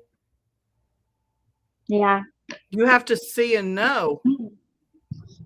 So the law of correspondence teaches you that everything is connected and everything has a meaning. And we're back. We come back around. Yes, we did come back around. Look it. We did. That's So, why I'm podcasting, and I'm an Aries. And we can talk about all of the laws in future podcasts too, because all of them are, all of them are embodied in us, and there's different ways that you can discern them, and you can, follow them, connect to them, you see them. And whenever you're a little bit more educated about the laws of the universe, then applying them to your daily life, that's something else that, really helps, I guess you could say, helps with balance and alignment. So, but yeah. And I'm again, general, another great segue. Yeah, it is a segue. And I'm here to do like paranormal. I do books. Guys, if you go back through my old shit, I do some amazing musicians. Like, I talk to and have contact with some really cool pagan musicians that do some really good rituals in their work. I hook up with horror authors. I like talk to anybody who wants to talk and get candid and get real and not lie on a podcast, be who they really are. But for the in-depth conversations that go on for pod and pod and pod, and you want to learn in depth, hit Vanna and me up, because we're going to pod for Triple Flame Healing. And it's going to be amazing. You want to learn, it's going to be on StreamYard too. And I'll advertise ahead of time, like, we will talk about the subjects that are hard. We're not afraid to go there, but we're going to get more in depth. Like, I'm limited because I got somebody that comes on in 2 hours, and kind of sort of I'm supposed to be limited to an hour, but they know I'm an Aries, so they give me 2. And I drink on the job. So like, it's another whole thing. But when you come on with Van and I, you're going to see a whole different personality. You're going to see a whole different background, because we're going to come from a spirit gave you a cup of pure spirit. I love Kelly. She's great. Always. I love you. That's awesome. I'm here anytime. Absolutely, Kelly. That is awesome.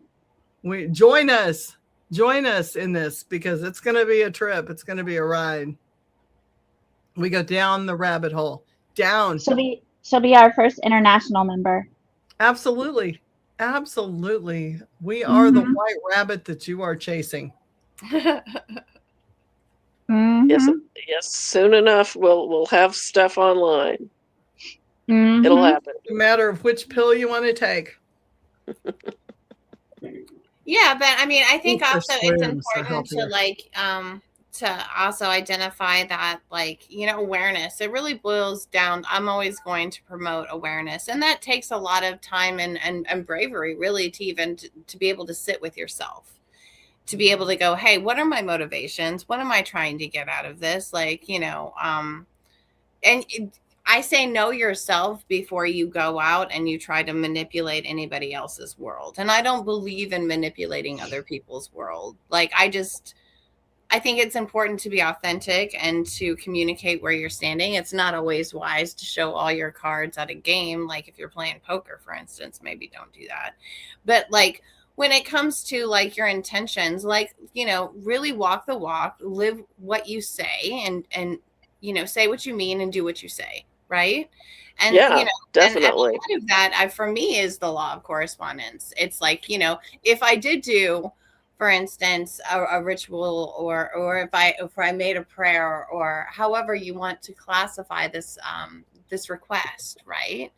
I would try to make an effort to look for that energy in my life. So I think that that's important, to be able to see the correspondence, like with Papa Legba, right? And he sounds like a really awesome guy. So I'm so glad that you got to be like served a drink by the Papa. That's wonderful. And he's at the shop. Like, Angie has, like, by inviting me to come and clean and road opening, I have invited him in, and he is like so fucking cool. Oh, I know he is. And I'm a huge fan of jazz. So I want to throw that out there. I also want to like say hey to all my New Orleans sisters and all my homies down there. So, like, you know, you're our sister city. But regardless. And they're with us. And, you know, the sad part is my family that came from there, my hoodoo family that came from there, the ones that matter are dead because other people took them out. And this is how vicious the hoodoo community is. Like, they were killed. They were worked. And I can show you the articles, and I can show you the clips. And I have receipts to back up anything I do. So, like, you can, like, ask and I'll send it to you. But well, I would like to have that, please. I loved those people, and I loved that family. Until I didn't, because it became corrupt. And ego is such a destroyer, and ego is such a motivator for gossip and coming back to the thread, because I always come back to the thread. I take huge diversions because, you know, the wine, it fucking does that, right? It's a side trip in itself. But the diversion is, yeah, shall we drink to that one last time? That was my last sip. But the gossip and the ego, it all rolls together. And try to destroy something that is pure, that is clean, that is innocent, that empowers other people so that you can take control, is very, very much a church-like phenomena. Yes. Yes, it or is. a cult-like phenomena. Well, I really kind of boil it, for me, I see it from a behavioral perspective. And I think that people have a tendency to do that. I mean, I think it's fascinating because I don't understand it. Like when I hear, I mean, I wonder, I ask the motivation. I mean, I question the motivation. Maybe that sounds a little bit better. When somebody's coming to me and they're just giving me information that's negative, and it just seems like it came out of like nowhere, I'd be like, okay, well, no, I mean, if you're really trying to protect me, then I appreciate the heads up, because I mean, you know, we all need heads up. But at the same time, it's also kind of like, did I request this information? Like, what is this person's motivation for giving that message? You know, Julie, you and I kind of talked about it last time, I believe, when we were talking about listening to news outlets, right? It's just kind of like follow the money. Whose opinion are you reading into? And if you have respect for that opinion, then by all means, cool. But just know who's talking to you when you hear the message, right? Absolutely. So it's just kind of like, if somebody just comes to me and they're saying a lot of negative things about somebody, then I'm just kind of like, well, I have two roads to explore from that conjecture. It's are these things true? Right? And like, why would somebody have the motive to say these things? I think it's important to ask those things, because then you begin to recognize, hey, either this person truly has like altruistic motives and they're really out there trying to take care of people, or are they manipulating? So, right. And that's the heart of gossip. Like, if you look at, for those people who are biblical, and God help me, I am not biblical. I've never read the Bible that's out there prescribed by churches through and through. I've not. I have several copies of the real Ethiopian Bible. I like the Ethiopian text. They're really cool. I will only open because it's real and the shit is not left out. And I use it for reference, and Psalms is my craft. I use Psalms against everybody because that's what it was made for. And it's a do unto others or do unto yourself type of text. I love that, because when I bind people, I don't bind people to death. I don't bind people to harm. Everybody thinks I'm such a horrible. Here's my secret, guys. Like, I'm willing to put this shit on air. And it's not alcohol. I'm just willing to put it out there. Like, here we go. People bind people to horrible things when they do coffin boxes and in craft. I bind you to your own self. So if you choose to do well, then amen, brother. You've just risen above the shit. And you will do extremely well.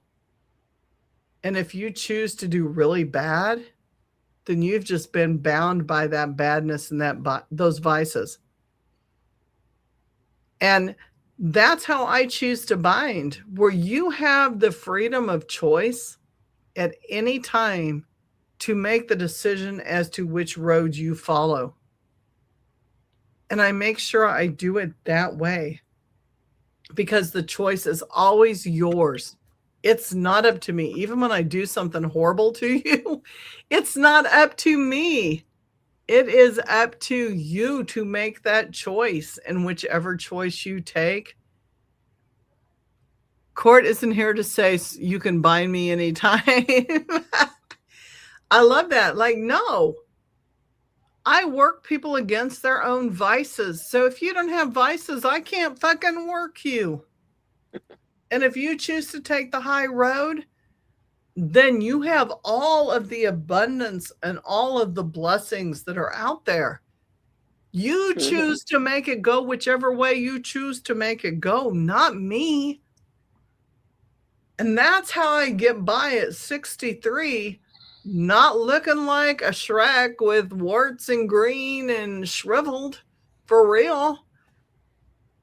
I exude the energy because I don't put my energy out there. I refuse to do that. You are working yourself, Betty. Every fucking time. You are your own curse, your own worst enemy. Yeah, people are their own worst enemy. I mean, most of us know this. And I'm my own. Shit. I mean, the men don't lie. There's shit that comes to me. There was shit that came to me in this snowstorm, and I had to deal with that shit. And I'm like, oh, God, man, this is like, 30 fucking years old. And it popped up, and I had to sit there and, like, I had soju and a bottle of wine. And we sat with them spirits, and we talked to them, and we worked through them. Maybe not. I mean, they might come back. Well, when it comes to like healing and it comes to like facing yourself and like, keeping, having an understanding with the darker aspects of your own personality, I mean, that's not a one and done type situation. And if you feel like it is, then I'm sorry. You're going to find a lot it's totally peeling an onion.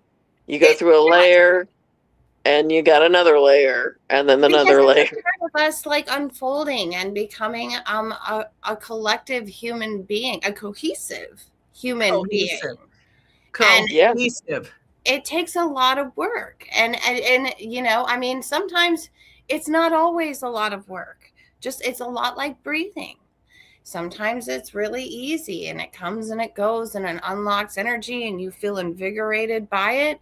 And then other times it can just be incredibly laborious. But just, that's just how life is sometimes. But I mean, it is important just to be able to recognize that, you're not always going to be in a blissful place. There is no a particular level of anything where you're like, oh, I get to just stay here and it's going to be magnificent. No, sorry. No. That's why we have to be grateful for every little single win that we have, and it's just like, if somebody's throwing energy at you that isn't yours, it doesn't resonate with you. Like, and don't fucking vibrate with it. You don't have any accountability for it because it doesn't belong to you. Well, then it's exactly all of those things. The answer has been there in front of you the whole time. It's not for you. And that's okay. So there's this wonderful guy, and, I'm not going to sponsor him and say, like, as a guide, I don't know whether he's real. I don't know whether he's a persona. I have no fucking clue. So I say that with a huge disclaimer. Do I agree and vibrate with his message? Absolutely, 110 fucking percent. I am there. I love this guy on TikTok, and he goes and Reels, and he goes by Beshar, and he channels. And he's a middle-aged guy that's kind of bald, and he sits there and he will tell you his thoughts. And it's David or Doug or something like that. I don't even know. But he channels this alien. It's Daryl Anka, and it's Bashar. I know exactly who you're talking about. And yes, you, Venom, because I was drawn to I was listening to the game show. I do too. I really like him too. Another segue for sure, because like he says the most realistic thing. Like people will really does. Like, I have trauma, and he'll say, okay. Right. Mm-hmm. And they'll say, but I have trauma, and he'll say, okay, so what's your point? Yeah, this one guy, I was watching something that this guy is just like, so beam me up, Scotty. And he's like, okay, go. He's like, well, let's go. And he's like, okay, go ahead. I mean, it's just like, seriously, are you trying to, invalidate it? It's ridiculous. When I was seeing this guy was just a complete skeptic, and he was being an asshole. But it was funny because Bashar was just like, I ain't playing into this. And I No. mean, it's just what he was, No, you and know. he So, says the most remarkable things that you sit and you go, well, shit, that was it's very real. advanced It was too. like It's a very advanced. slap across the face, like you've Mhm. been served. Listen to this guy. And Mhm. I whether he really is my cat's digging at the door. He's pissed because he's stuck in here. It's his fault. He came in, right? Mhm. So, like, I think this guy does channel, but whether he reality really does channel or not, I don't know. I don't know. I won't put my life and my money on it. I won't, but he has a higher message that he puts out there. And when you listen to him, I love him because people are like, well, I'm angry. And he's like, okay, well, that's your choice. Mhm. And I've thought about him so many times since I found him because everything that's said on this podcast, I can always hear that inner voice of him inside going, but that's a choice. And I don't know how many times I've said to my son and to my kids, like, you know, so-and-so's causing this disruption in the force of my family. And it's like, that's your choice. And then they get mad at me because I'm the deliverer of that message. And it's like, well, you just don't understand. Like, he did this, this, and this. Okay, but how you react or respond is your choice. Yes. Yes, So it is. continue your day being happy and ignore that shit, or you can feed into that shit and be part of the problem. That's But not some fair. people are just not there yet. No. And No, that is, you know, people that takes are time. there, or it does take time. And I'm not even fully there yet. Well, no, You know, we all vacillate. Isn't I that mean, the it's ebb and just flow? Isn't that the absolutely, shadow? That's absolutely. the shadow. But being able to discern that you're not there yet, I think that is just, you know, kind of a higher frequency anyways. You know, I'm not there yet. Okay. Well, You know, no, it's just it's like, okay. but instead of trying to, you know, get others to jump on board with what you're saying because, you know, to make you feel better, to make you feel seen, that's not the way to do that. And again, another segue. And on that note, I have to go. I have an 8:00 meeting, so Oh, go to your I have dinner. Really, seriously, because I drink a bottle of wine. I have dinner. I know, right? I know. My husband's over there too. I don't know if he's cooked or not, but anyways, yes, and that, gosh, we have so much more to talk about, and like I said, we could fill this podcast for the next year. So, but we got to save some for our own, for sure. But ECA, anyways, we love you. We support you. We want you to be part of the collective, which means you have freedom of choice. Yes. We want the best for you and your greatest and highest good. And yes, you're all supported and held. And we don't tell you who to go to and who not to go to. Or Never. who you are. Yes, I want everybody to find their own spiritual path, the one that is right for them, for their heart and soul and mind. And your own voice. Yes. Your own voice. Not you don't have to believe everything, or you don't have to jump on board with everything that we even do. No. And you will not be shunned for it either. No, Nope. never. Never. Will never because happen. With us, you have the freedom of choice. And with other people, be leery. Like when people tell you, you can't, you have to think this way, you have to think that way. Please, please exercise your brain and your heart at the same time. And your heart. Is this normal? Because a good person, a quality reader, a quality practitioner will say, this is my opinion. I'm very versed in this. I am the harshest reader you will ever meet. I swear to God. And my sisters will back me. I am the harshest person you will ever meet. I will say, this is not in your best interest. You need to fucking leave. And if you need a shotgun, I'm there with you. And how many practitioners will say, if you need a shotgun, I am there with you. If you're in a bad situation, I am your ride or die. I grab my husband, we get in our car, truck, SUV, whatever we need, and we will come get you. One time. And I have done that at Shotgun several times. If you need, we're there. One time. I back up my words.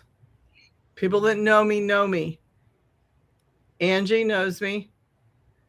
You need your house cleaned, I come in free. I fucking do that shit. We remove that shit. That's what I do. Because you can't put a price tag on something that moved in that shouldn't have. Yes. One time. You're amazing at it.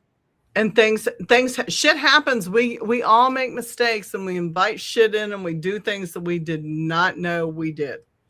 Yeah. We're all entitled to one free cleanup, man. We are. One do-over. And I just feel really, really wholehearted about that. Like, we've all fucked up in life. We've made mistakes. So to True come that, out sister. we're I gotta magnificent. go. Love you all. Mwah. Love It's you. 8 o'clock, so I gotta go to my meeting. Go to your meeting. Okay. All right. Your I'll see you meeting. guys later. Love you. Bye. All right. Love you. Bye. So people who come on and say, we're responsible for this or we're responsible for that, and we're doing really negative things, that really fucks me up because we're not. Right. To answer Kelly, no, I have not. I'll check it out though. Thank you for the recommendation. Yeah, right? I'm on my phone, so it's so tiny I can't read it. What did Colleen say? Zero G Gravity. It's a channel on YouTube. She asked. Okay. I'll check it out for sure. I will go check it out. Because I like zero gravity. I get that. I get that message. Right. I like zero gravity too. My wrinkles think it's better that way. I like shrooms at zero gravity. Zero. But here we are, and we've left like our sisters. They're all dropping because it's late. Any last words you guys want to comment on? This is weird. I'm like getting AI feedback. Like, I can't show you the app because that gets like sanctions and shit. But like, I have people coming in on AI and all kinds of things making comments. I love this. Like, that's great. I can follow that. What you need to do. That's Don't great. hide though. Fucking be authentic. Put your name behind it.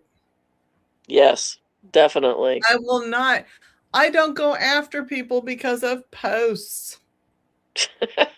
That's Jesus silliness. Christ on a fucking pony. I know. Well, I mean, I just feel like it takes a lot of energy. You know what I mean? Like, don't get me wrong. Like, you can do some positive things with like very powerful emotions, right? You know, Sure. And like, there's good to be found in anything. It just depends on the choices that you make and how you choose to direct that. But it's, you know, I mean, to imagine that's and some people, bless their hearts and all the bile that is contained in them, they really are very, very spiteful and angry, and there's a lot of like projecting and stuff like that. But I mean, from my perspective, it takes a lot of energy to do that. Like, and some people are addicted to the drama. You know, I have met various pagan practitioners over the years who are just, I hate to say it, they're just shit stirrers, you know, and they're just addicted to the drama. Well, and it's I think sorry you'll and find it's that, sad. like anywhere. Yeah, because again, it's just there's you know, there's a facet of people who have stronger tendencies toward that behavior than others. And I mean, I guess in the ecosystem, if you know, look at it from a distance, then like maybe they facilitate something in the ecosystem that I haven't been able to find appreciation for yet, but I'm trying. I'm right there with you. I have yet to find a way of appreciating shit stirring and lying and just, I don't know, understand. it's kind of to me it's a garbage in, garbage out, garbage out, garbage in. and there's, and that's just how they are, unfortunately. And I don't care for it, but it's just something that you have to deal with periodically because it happens. It does. And for those people, what I would like to remind them is, like, there's this phenomenon. It's called daytime TV. They have soap operas. That's what they're for. They're for there used to be a television show here in the States. It was called Desperate Housewives. Oh my God. Yes. There are shows for this. And you know what? If you are really that good at it, you can always submit your scripts to Hollywood. I'm sure they're always very interested in New York to explore drama. Yes. Yeah, shit stirring drama. I mean, become a writer. We all love the entertainment, but you can keep it out of real people's lives. Yes. Oh, for sure. And that entertainment is there across, it's the Bollywood, Hollywood, paranormal, metaphysical, fuck. You people living in a house, what is it? Housewives, Real Housewives, whatever. Yeah. Texas, Houston. Reality TV stuff. Reality TV. Yeah, it's there. Yeah, and let's leave it there. I mean, yeah, that's not what we're doing here. We're not trying to network for that. Drama. Join a subscription. I mean, I'm not gonna say I'm not above saying, like, subscribe to this channel and the Triple Flame and all that shit. Like, yeah, please subscribe to us. Like, I'll sell my soul for that shit. Yeah. But what I say is real. Man is like, whatever. But what I'm saying is also real. Like, I don't shit you when I say what I say. I am who I am. I'm not a persona. Do I put on white face and goth makeup for my pictures of the poor paranormal? I can't even fucking talk right now. Paranormal courtesan? Yes, I do.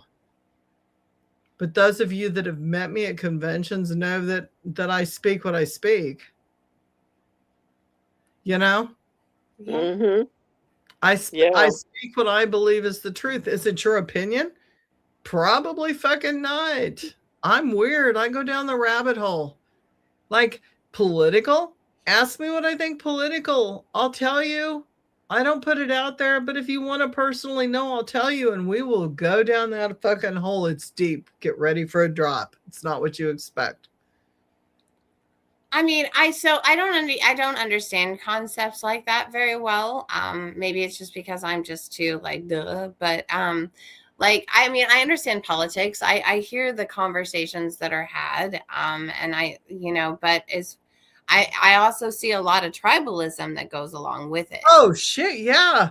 And that's kind of where I'm just sort of like, I don't understand. Like, I mean, I just, when it comes to that, because I mean, and I'm not saying I'm the most critical of all critical thinkers and that I have a special award and some magical accolades or something that I can point to.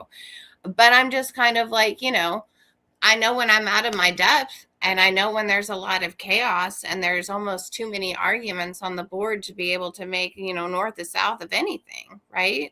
And my thing is I'm more of an issue person.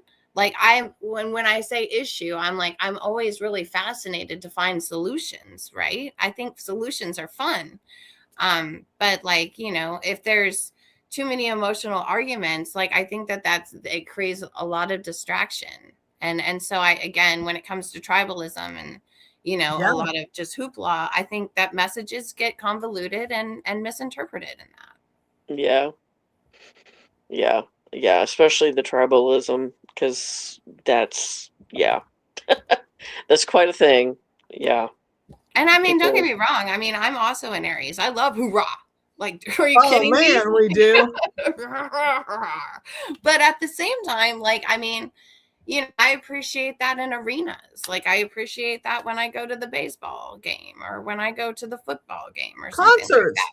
But concerts or something like that. Yeah, and it's good to find camaraderie and people who like things. But, when it comes to things that we should be really intellectual about, very thoughtful about, things that we should put, consideration into, because there's too many things at stake, that's kind of when we put like all the hoorah, we put it on the shelf and we, put on our business suit. Right. Right. And we turn on our brains, hopefully. Yeah. Well, And yeah. And that's the big thing, Amika.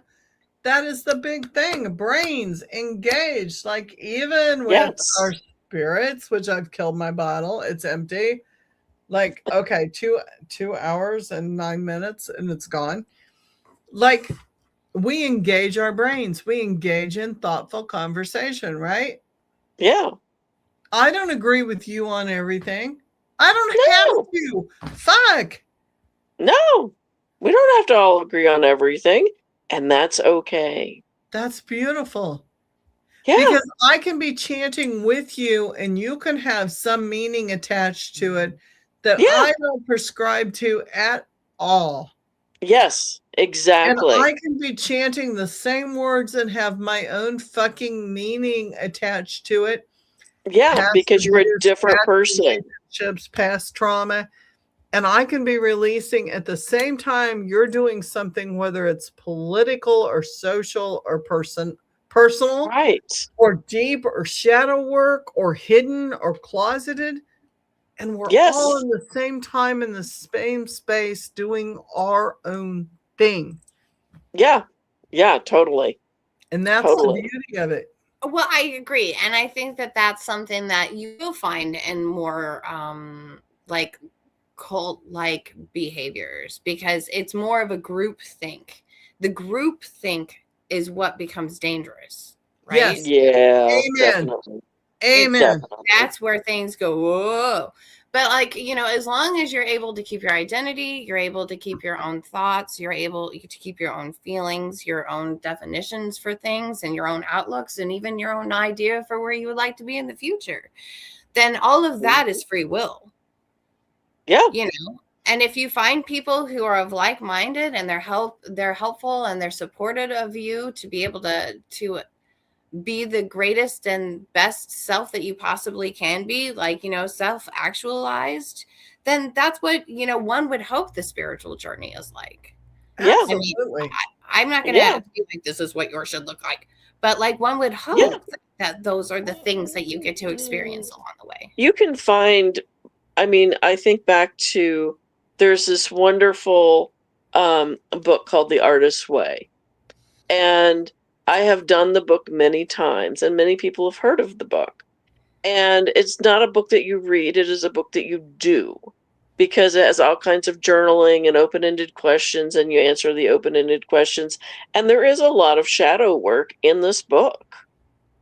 And I feel like it helped me more than therapy did. And it was, and it was a wonderful experience. And I've done it many times, at least 6. And, each time I do it, I'm in a different place. She talks about going on a spiritual journey up the mountain, and it's a spiral up the mountain. You're just spiraling up the mountain. And everywhere, each time you do it, you're somewhere different on the spiral. But it's a spiral sort of shape rather than a linear sort of a shape. And and in those journeys, you'll find similarities. You'll find patterns. You'll be like, oh, I've seen this before. And that's just an opportunity for you to display your mastery and that understanding that lesson. And so, okay, so Kelly's talking about hearing her names in the EVPs. So for people, and I'm sure many people, especially Julie's podcast, knows what an EVP is, but just in case, electronic voice phenomenon. ITC devices, yes. Apps not included, because most people on this station do not like phone apps. I understand why. I like my phone apps because it's compact. But yes.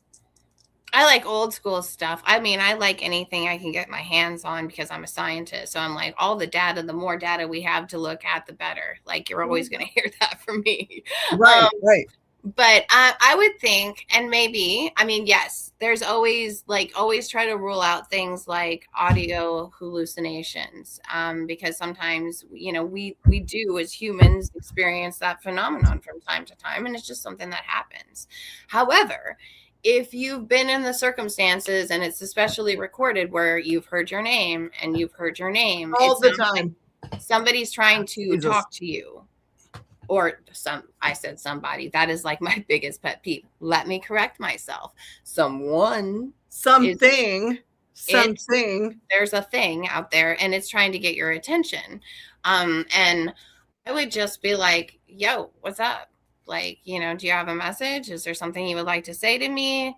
Or you've said my name. Now you may rest in peace. Like, whatever it may be. That's how I would read that if I were in that circumstance. I have this thing when I'm doing paranormal phenomena that reads like this. Those that know me know me. And if I walk into a place I've been before, sorry, I've got the burps, I will acknowledge myself and name myself because I've been there before and you've called me out. If I go to a new place, I never mention my name, and those around me have been instructed to not mention my name. Mm-hmm. There is a reason for that. I am my own trigger object. So when I walk in, I make sure that I'm dressed inappropriately for the time and space that I walk in. Hence the paranormal cortisone. I walk in usually with boobs out, risque, heavy makeup. I look like I'm selling myself, and I do that for a fucking reason because number one, the outlaws will come to me and the righteous will be against me, and I am my own object. So when we walk in, you immediately start gathering data because shit will either like shut up, shut the fuck up, fuck you, blah, blah, blah, blah, blah, blah.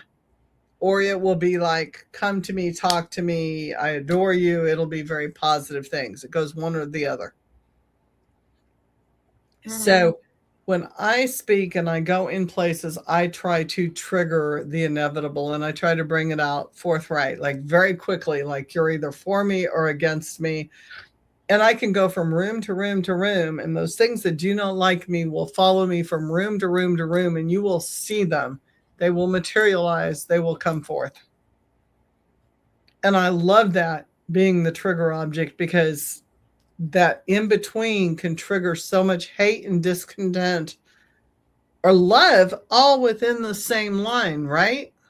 Because there's a very fine line between hate and discontent and love, right? There's like, it's a very fine line. Even in marriages and relationships, there is, I don't like you, but I love you, right? Right. So I am that formulative split. And I like to be that thing, that trigger object, that device that walks in with the goodies that's offered to all. And we can go either way, like on purpose. Let's just see where it goes. And so when I think we lost Vanna. Shit. Did we lose Vanna? I think Vanna just fucking disappeared on the screen. I did not disappear. I have like my dogs, like if I pop off like abruptly and then I come back, it's just because my dogs need in and out. That's all. That's all good. So that's what I do in the paranormal, but what spirits don't get is, hang on a second, I'm trying to read posts too at the same time. I think these voices get off on my nervous energy.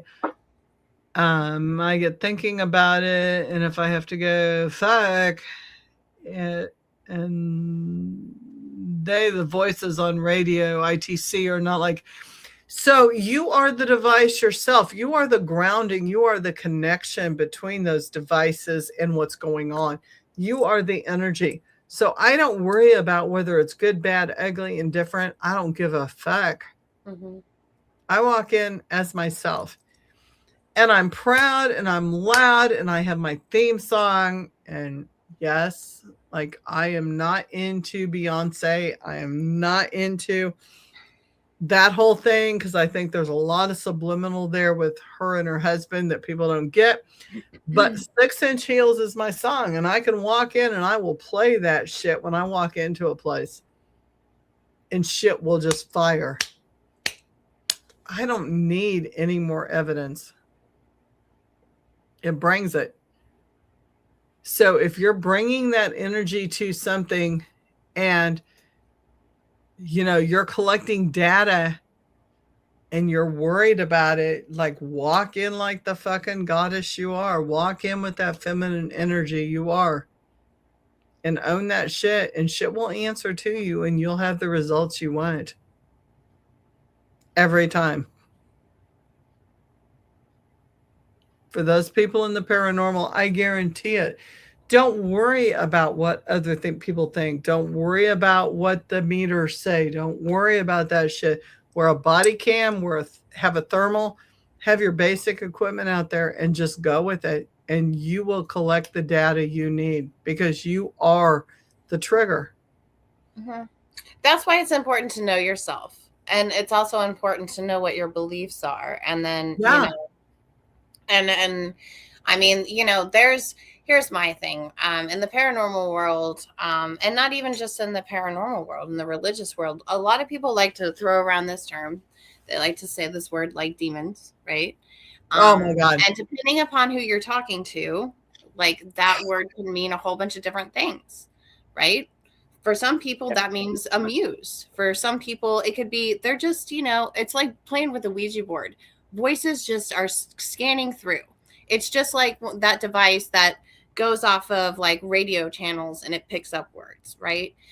These are just immaterial voices in the radio waves out there that are popping through.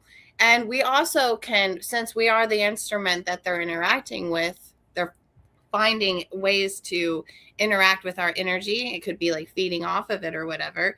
We also have the power to be able to validate or invalidate the things that come through. So, I mean, I think because it's a lot of fun. I'm a movie fanatic, especially horror movie fanatics. And I really do like the genres about, and you're right, sane madness is a fine line. It is. But I mean, the thing is like you have to know when you're being lied to, and and you'll know it because your body will tell you that you're being lied to. And you can completely, if you're listening, I need to say that if you're listening, because many people hear those voices, and I see that shit. Like I do readings and people will say, well, I know that's like a fact, right? But I choose not to listen to it, or I poo-poo that idea, or I flush that, or I don't subscribe to that thought, or I didn't pay attention. Yeah, people are notoriously stuck in their own heads and don't pay attention. Is that we're stuck in our own heads, or we want so much a confirmation that is loud and proud, and we're scared to believe? And it's a faith thing. Like, okay, Ambika, like I know who you go through and what you do because we're sisters, right? If something sent you a loud message and it said, hold up, man, like don't make that right turn, what would you do? I wouldn't make the right turn. Absolutely. Do you know how many fucking miles I have engaged in on my maps where I'm like, fuck, and I don't do it, and then it circles around and you gotta like go back and you gotta do this shit, and I'm like, nope. Nope. I'm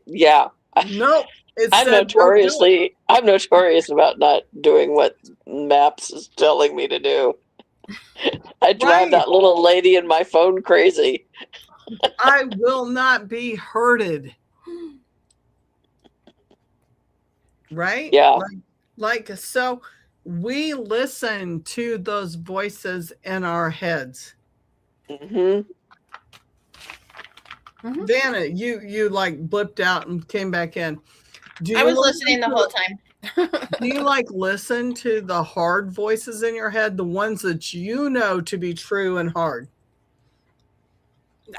Well, yes, because I've in my youth had enough hubris not to pay attention to them, and then I saw what happened, and then I was like, oh, okay, well, now we've learned and we understand you're trying to guide us in the right direction. Right? Yes. So, you know, oh my God, so many times. It's a conscious decision, right? And how many, like, hang on a second. I'm trying to keep up with the comments.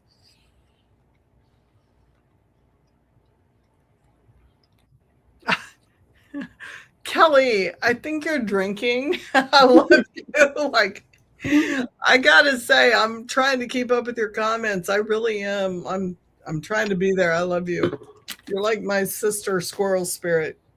I don't know, but I think you're like a squirrel spirit with me. Kind of everywhere and nowhere and all at the same time. Which is a movie, I think, in Las Vegas someplace. The Hotel something. I'm sure I've watched it. I love that movie though. I've seen it. Like I think we've all been there, and it's hard to discern sometimes the voices in your head. And I know there's places you go places like, okay, in Jeff City, we have this person who goes by Reverend so-and-so, and they belong to several different places, EA being one of them. I'm just going to throw it out there because, like, you know, why not? Right. And they refer their clients that are hard and demonic to me. Like, this lady refers her clients that are hard and demonic to me, but she still takes her $200 and $300 payment for her assessment of what's hard and demonic before she sends them to me. Of course. I charge $60 to $120 for something she would charge $300 to $500 for, because I'm not about the money. I'm about the spirituality, right? And I'm not saying this on my podcast to make money. That's not what I'm about on this podcast. I never make money on this podcast except for when you comment, and please keep those coming. So, like, I'm thinking, why the hell would you tell this person that Jesus has 3 dicks and he's fucking you in the ass? What? Oh, right, Dana? Like, for real, this person comes to me and says, blah, blah, her story, which is real. Like, let me tell you, this story is real because demons, D-A-E-M-O-N-S, if you go by the Japanese, Korean, and maybe Greek, like Roman, one of those. Yeah, those are different kinds. Spellings will send you down a different pathway. We're not talking Catholic Church demons. We're talking about self-created soul trauma, right? And they're telling her that Jesus has a message for you. Well, yeah, he does. That he fucking loves you. Like, Jesus is like Buddha. He's a master teacher. He's a master educator. Yeah, he was considered one of the 12, like, ascended masters, right? Holy shit, yes. As well as Lucifer, all in the same fucking boat, in the same fucking house, in the same fucking bathroom, right? Well, you need to have someone to play off of in order to be able to make an example. Right? Like, it's knowledge, it's information. And she's charging these people for this information and then sending them to me to clean up the mess.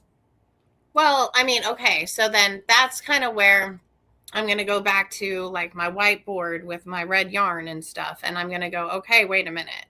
So where did this seed come from and who planted it? What was it like before I had this information? What happened after I had this information? And what's the common factor, right? Yeah.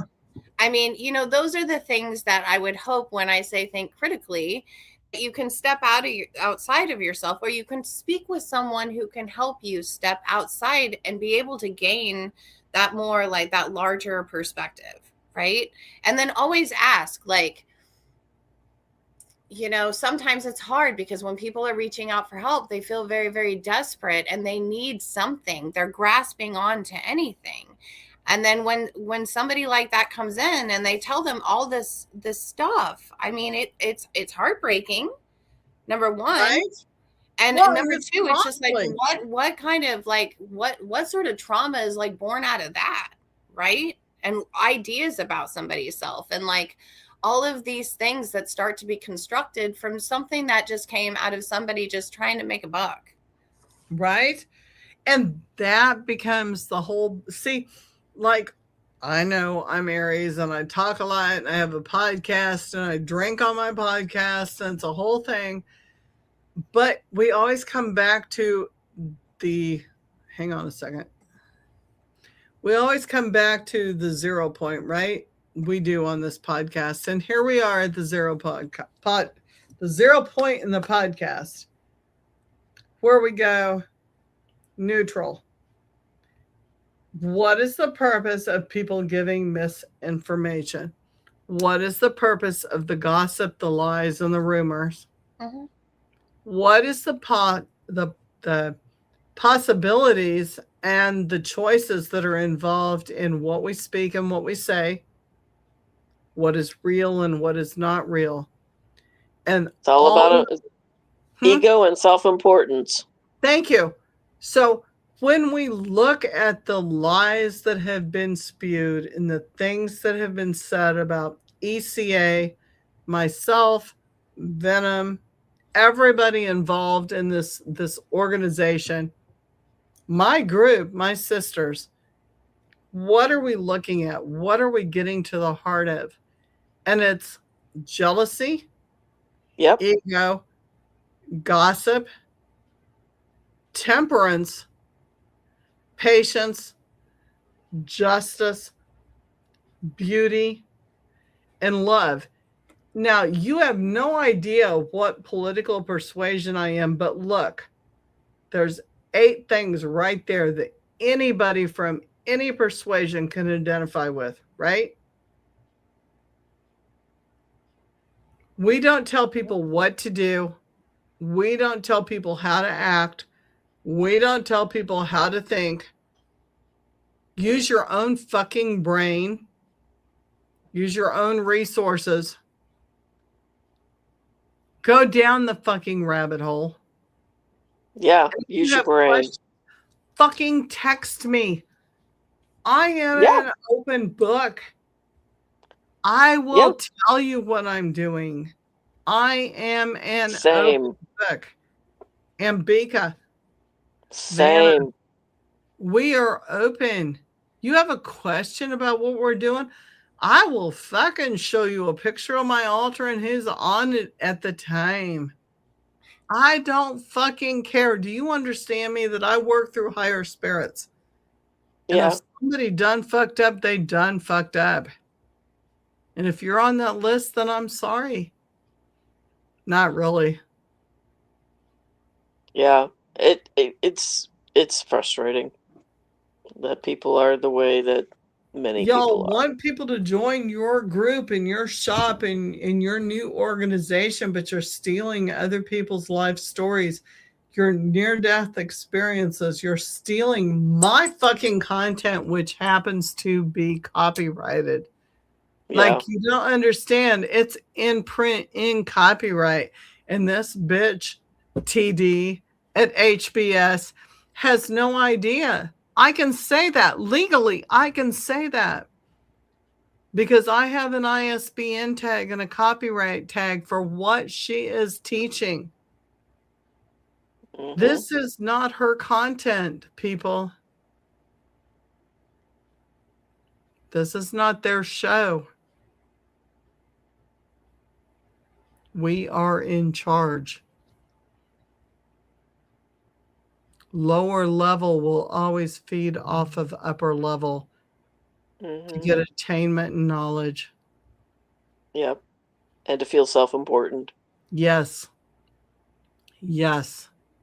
Thank you, Ambika. And I would really just advocate that if you do have feelings like all the ones that you had like named, like, you know, like I feel a lot of jealousy, I feel a lot of anger, I feel a lot of like envy, I feel a lot of whatever. If you feel those things, I mean, those are okay. That's like a human feeling to have, but ask yourself why.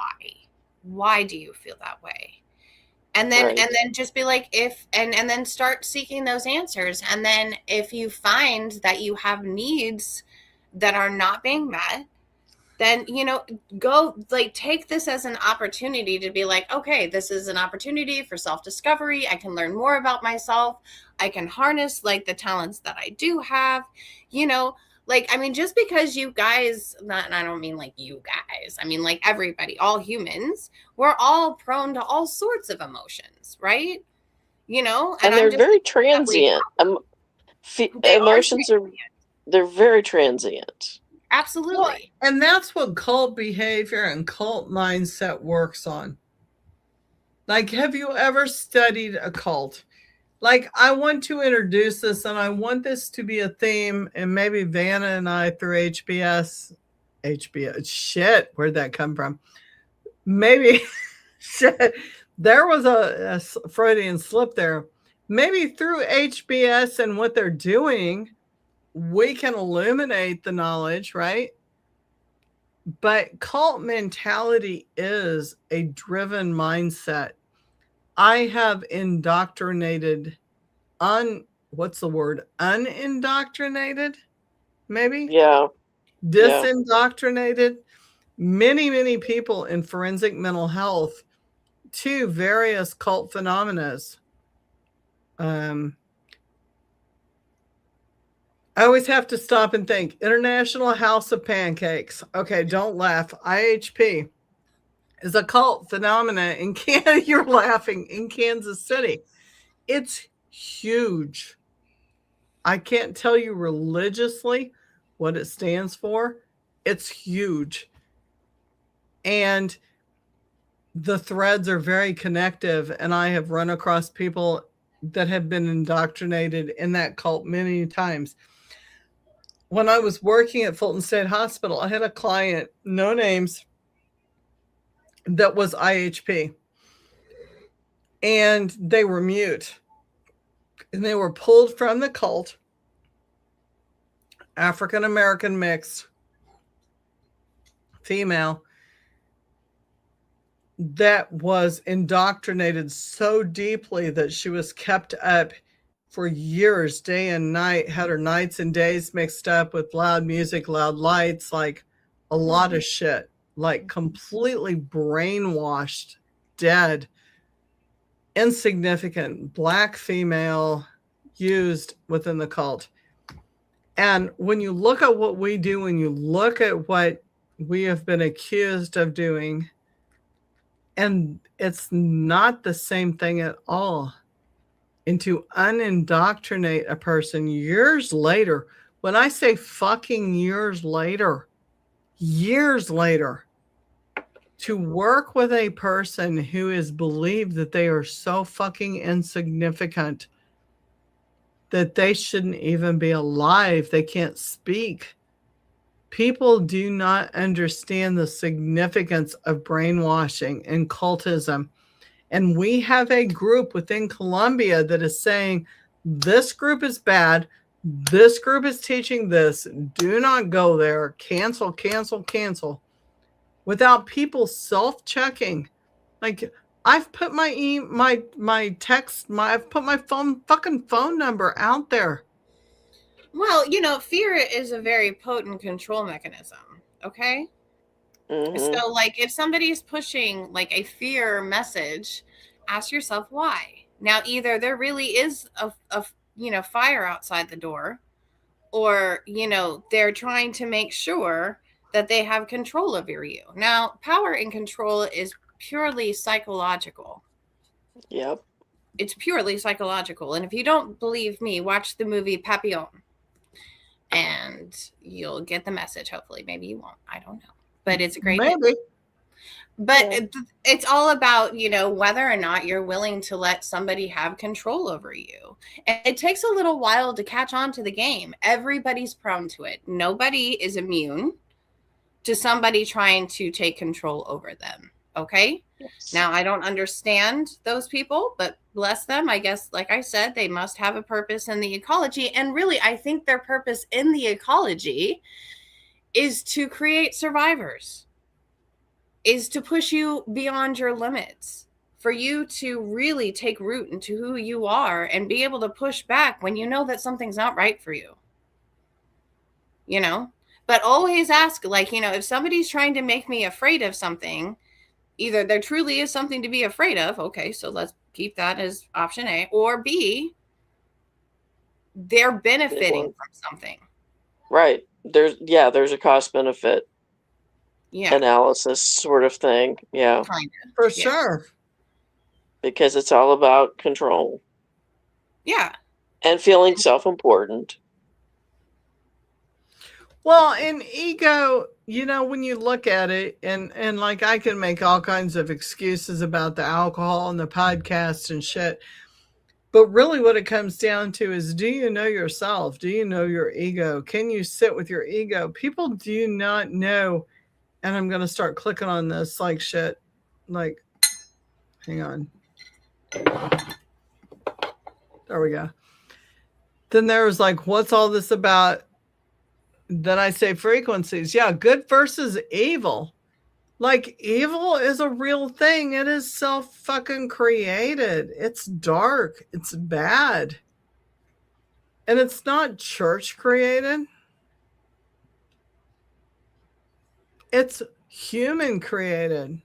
It's ego. It's narcissism. It's let me show my true self to everybody in the world, and can I be an ass about it?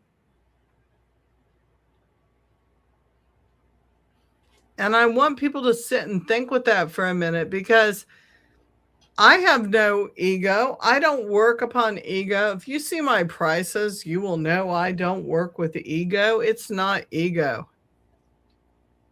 And Vanna will tell you the same, and Ambika will tell you the same. We are here to help the universe. We are here to better humanity. Yes. And that's a huge fucking thing. Yeah, and a lot of that is me not imposing my will. Yeah, like I have an independent thought for sure. We all have independent thoughts. And I'm okay with your thoughts. Like, you don't have to understand. I don't have to believe your thoughts to be equal to my thoughts. I am enough above the situation that you can believe whatever the fuck you want. And as long as we're not murdering humans and we're not taking out lives that are unnecessary for the bleed, I'm good. And that's how it goes with me.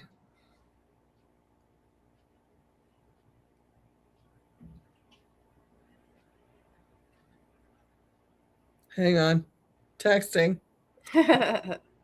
Can't do two things at once. Like, for real, it's a thing. Like, I am here to make you think. That's all. I'm here to make you think. And if you can't think on your own, that's not my problem. And I'm not going to clean you because you can't help me think. Well, and there are a lot of people out there who do, they want to be able to like look to somebody else for direction and for guidance and things like that. And I don't think that there's anything wrong with that. No, that is a very valid place to be. It is a very valid place to be. Especially when you don't know what you don't know. Yeah. And when you find someone who knows more about a topic than you do, I mean, yes, definitely. That's when I want to pay attention to what that person has to say. Yeah. Whatever the topic is, whether it's, paganism or pigeons, it doesn't matter. Because if I wanted to know about a certain thing, I try to find someone who knows about that. Yeah, for sure. And I would say in that circumstance, seek that person out, gain the information you can from them, and take it into consideration. But don't forget yourself in that process. But here's the main thing.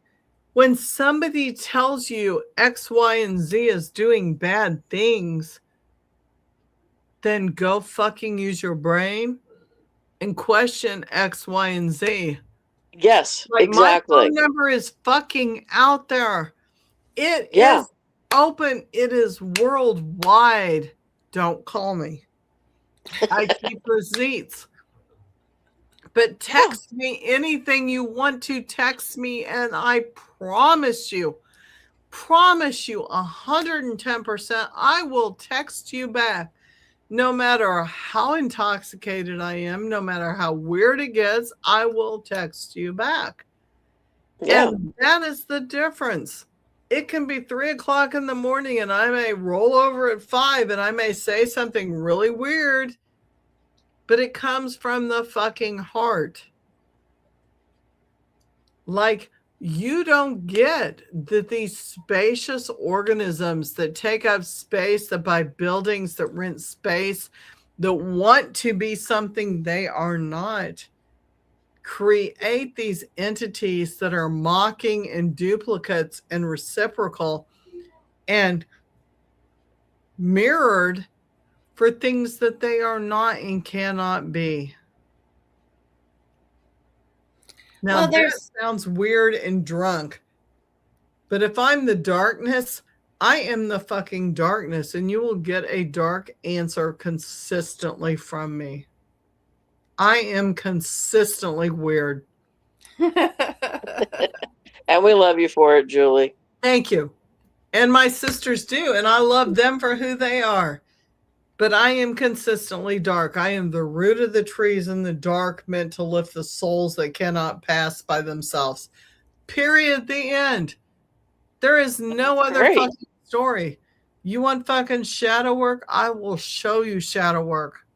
I will show you sitting on that doorstep, drinking whiskey with a dried slice of orange in it and some cinnamon, and we're gonna chat, and we're gonna get to know each other. And we're going to get real. And we're going to get real. Because shit will get real with me. Yeah. And I will be with you every fucking step of the way. I promise. I don't abandon people. Yeah. I don't hex people unless you're deserving of my hex. And it's not just my hex. It's those above that have decided that you're just fucking not worthy. And that's a harsh judgment, but I trust those spirits that I work with to go, not okay. Put them in a box, and then you're fucked. And that's not a threat. That's a statement. It's just a metaphysical statement. I don't like certain energies. Can you ingest certain foods that you don't like? I don't ingest certain energies I don't like. And when I ingest you and you comment and you provoke me, then guess what? You get served.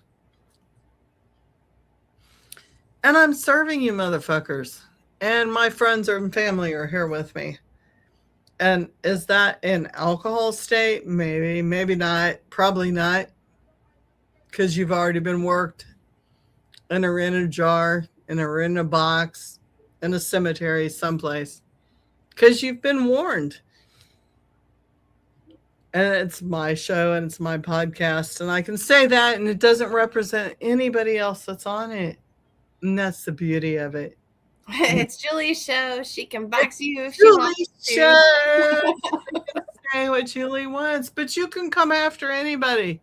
And we will all address you because we address as one. Well, I need to get going. So I'm going to. Thank you so much for joining us. Yes.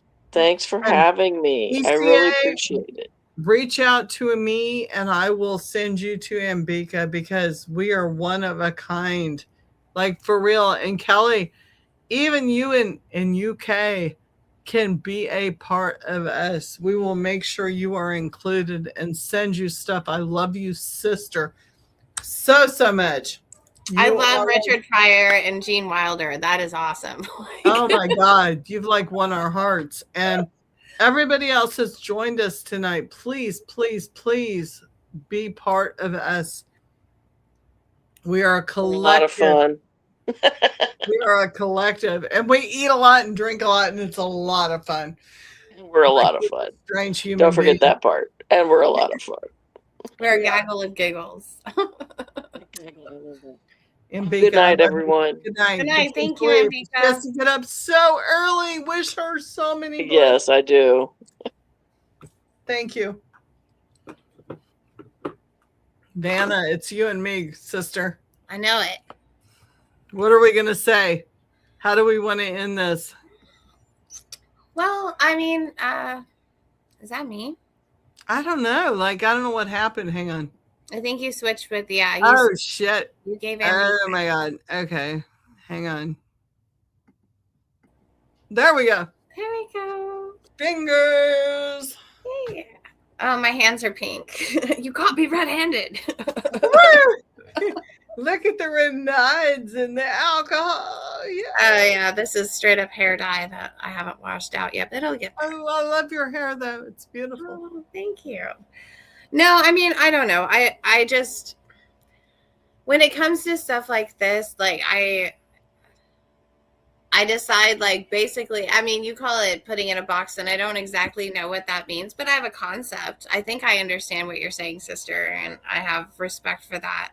And in my own life, it's just kind of like, I think it's something similar, but I just choose not to engage in the energy anymore. I completely just disconnect. And I'm just kind of like, okay, then we're not meant to be buddies. Right? You know what I mean? I don't have to go after somebody. I don't have to, generally I don't. And I mean, I don't understand why, not to be like the Joker or anything like that, but like, why is everybody taking everything so seriously? Whoa. And also if you are in this, the among the curious, among the adventurers, among people who seek enlightenment, I mean, I can't imagine bad mouthing anybody who's also trying to also just seek knowledge and learn more about themselves. And how could you not want to support somebody in that? I mean, these are things that are just kind of like outside my realms of perception. Not that I don't believe that they exist and that they happen. I do. It's difficult for me to put myself in their shoes and understand that kind of energy. It just doesn't jive with me, No, I completely understand that. And I'm looking at this from how many people have attacked and misunderstood and choose to negotiate. I'm trying to choose my words carefully here. Choose to negotiate a path that is less understood and less negotiative and be more confrontive because of ego. As in, I have to be better than you. I have something to prove. I have to maintain this persona. You're evil. I am good because I want the attention media-wise and otherwise.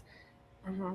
And media has made this. Media has played this game since the 60s, right? Well, I was going to say, as you were saying this, some of the things, and not to get in on the gossip, I'm not, but I'm using this as like a media example to try to illustrate what you're talking about. So as you're saying these things, what comes to my mind is Ghost Adventures, right?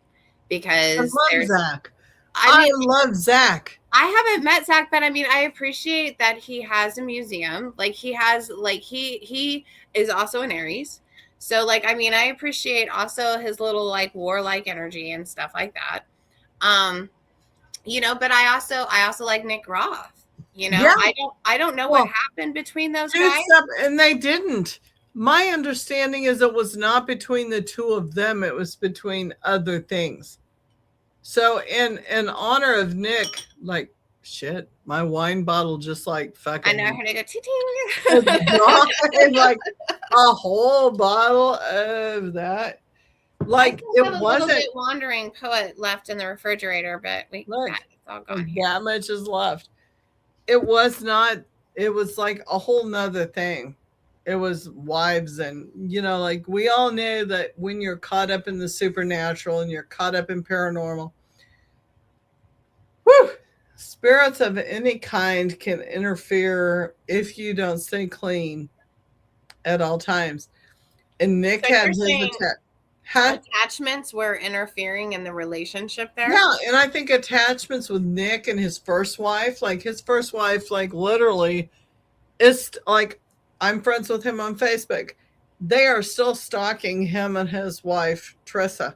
Oh, really? Trissa, or whatever her name is. I know, she's beautiful. And they're so happy together. Well. It's just like, I'm so happy for them. And she like posts all the time as an advocate for spousal abuse. Like, there is so much shit with his first wife coming at them and domestic disturbances and following them in harassment. So where do you start the paranormal, and where do you start or stop the personality disorder? I don't know. Her story, the current wife's story with Nick, is that this was long before high school. Like, they all knew each other and there was personalities, and his first wife has always been this way. I don't know these people. But I know that paranormal can fuck up some shit, right? Oh, it can totally mess with relationships. It can. And you have to be aware of what spirits come into your life. Like, I know 100%. And whether this flows on this podcast or not, when something comes into my house and something comes into me, I am very, very much aware of whether it uses me as a facilitator or not. And sometimes things jump me and come in, and I use them, and I let them fly, and I let them roll, and I let them rock, and I have fun with them, and I fucking roll with them, and I go with them until I don't. And that's the bottom line. Until I don't. And my husband is very much aware of that relationship as well. When something comes in and it's not me, or it's being used, or I'm a facilitator, or it's energy, until it's not. And I think so many people go with the hieroglyphics and the writings of, thank you, Kelly. I am so glad and so grateful you were here with us tonight. Thank you. You've been a lot of fun, Kelly. I can't wait to see you next time. Like, for real, like, text me. I'm very serious about that. Let's hook up and get you on a podcast. Like, I'm so aware of when something steps in, and I allow it to step in, or I don't allow it to step in. Other people on these shows barter and trade for their time on network. And I am aware that every minute on network means a soul sacrifice, literally. Like, what are you willing to do for TV? And I personally, if you see me on TV, I am not sold out. I will not sell out. I will not be something I am not. If you see me fucking scared, I'm fucking scared. I will not be that person who goes, when I'm not.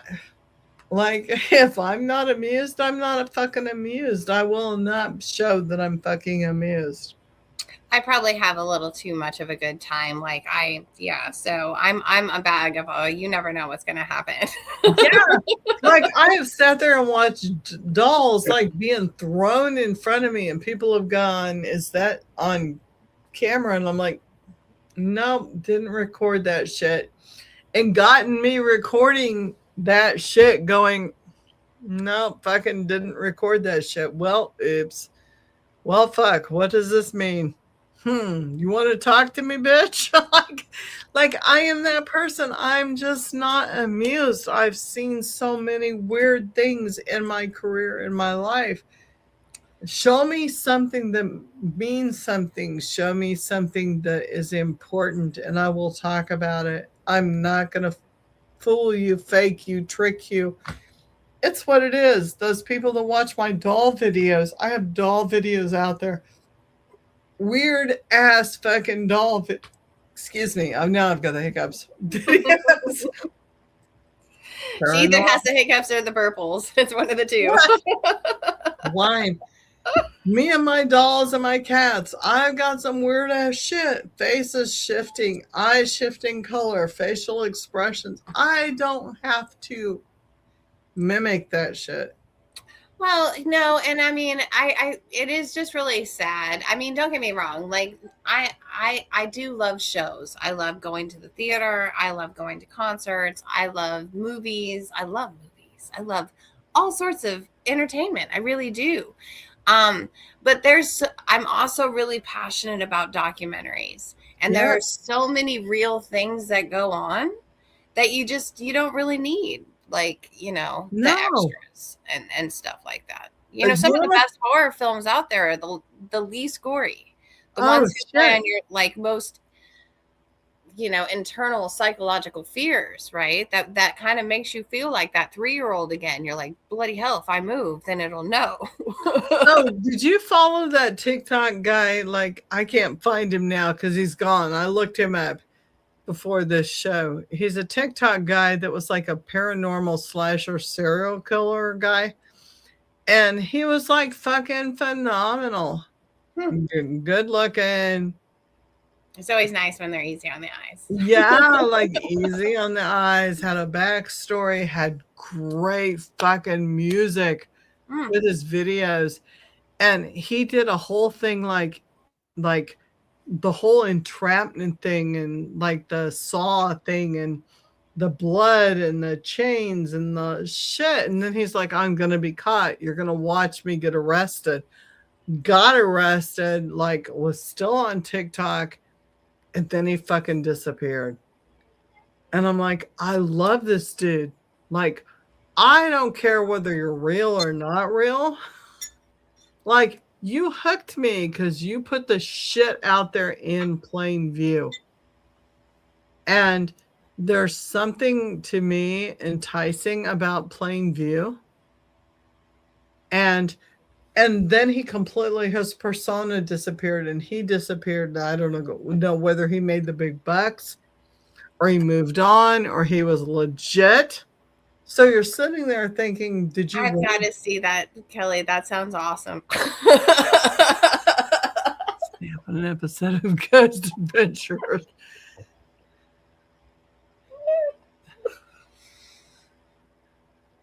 Oh my God, I'm like... And those are the beautiful moments in TV, right? You want to have a set of timestamp? Yes, please timestamp it and send it this way. Like that's awesome. Oh boy, so my curators and my channel holders. Oh my goodness, let's do paranormal reaction videos, Julie. That'll be fun. Can we please? Yes. That'll be the most fun. Please. And I love Zach. Like Zach buys equipment from my creators. Absolutely. Love Zach, love his pants, love his glasses, love Zach, love his reactions because I get the fact that holy shit sells. Like, I get it. I so understand it. Okay, help me understand that. Holy shit sells. Like, okay, I love it. So it sounds like a t-shirt. When you're doing TikToks and you're doing shit, when you go... I can't even do it because I'm not a fake person. When you go, oh my fucking God, look at that shit. People like start like the money comes out and people go, oh shit, this is above comprehension. Yeah, see, like, I think I could do that on a pretty regular basis, but it would have to be more like the paranormal blooper show. I can't. I'm like, going, okay, that was like fucking weird. I'm talking to this fucking 5-year-old, and then I zoom in and here's their gravestone and it says they're 5 years old, and I'm like, whoa, shit, look at this. Like, I love cemeteries. Oh, and I'm what do I want to say? I continue the same monotone. Like, I don't get excited over that shit, because to me, I will lay in bed at night, and my literal nights when I drug, and I'm fucking medicate. Like, if anybody wants to know what I take, it's prescription. I will show you. Like, I'm legit. I'm medicate, and when that medicine kicks in, like, I'm there. I'm dropping down the drug hole. And I'm laying there and I'm going, oh shit, there's this ent, and this ent is above me, and here comes the drippy goo. And I'm like tapping my husband, going, baby, there's the drippy goo. And he's like, it's okay, you've been through this before. I'm like, come on and help me. And he's like, yeah, I see it. Just let it go. Let it flow.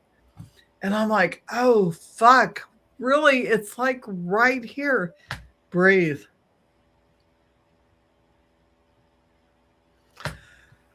Okay, so then I just resign myself to, here it is above me, and it's dripping down, and I'm like clearing the glue. And if you had a video on me, you'd see me like clearing this shit. And I'm saying prayers, and I'm going through rituals, and I'm going through this shit, and I'm wiping the screen. And then all of a sudden I wake up in this morning. That's my life. Every fucking night.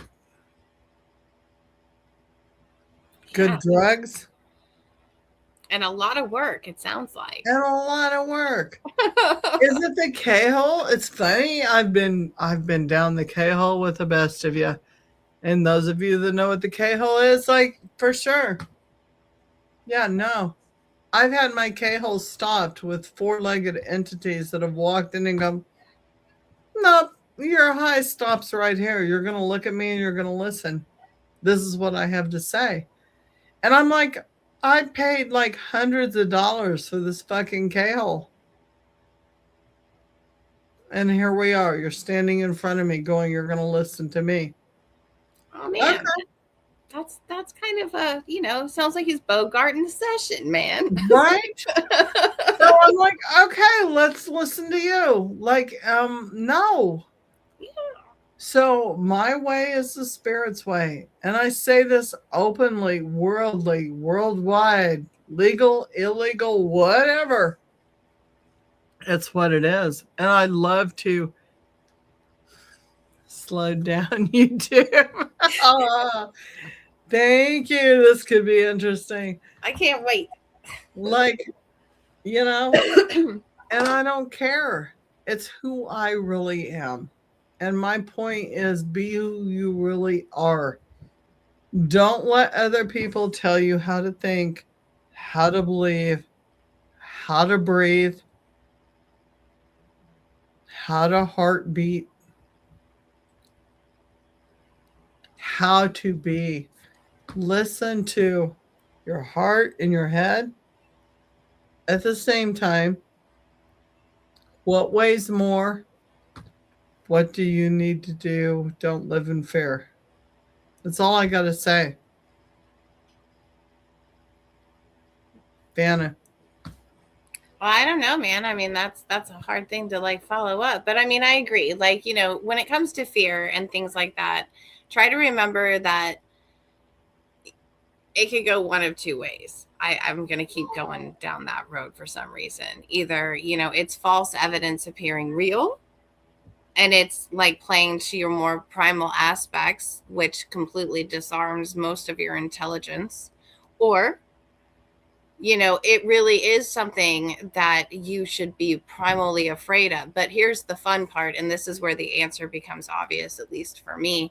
It's that, like, if it's false evidence appearing real, then I'm going to take the time to process that and react to it based off of just like a feeling of fear. But like if it's something that I really truly should be primally afraid of and know that it's not good for me, that'll be kind of an immediate reaction. I'll already be out the door.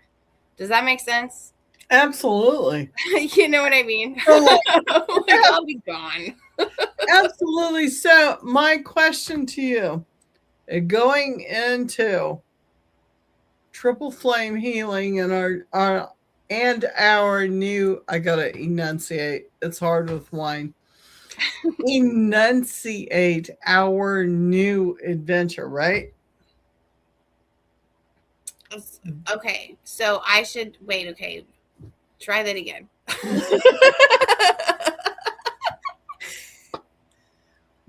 Being the spiritual speakeasy, right? And the bar is always open with me, and the spirits are always served with me. And when I say that, I mean that realistically, like, you know that because you know where I'm coming from. You've seen me work. Mm-hmm. I bring in everything that shows up. Mm-hmm. It doesn't matter to me. I will work with what shows up. Mm-hmm. Let's sit down, the two of us, and let's do a spiritual journey. I want to show people who we really are on and off camera. This gets deep.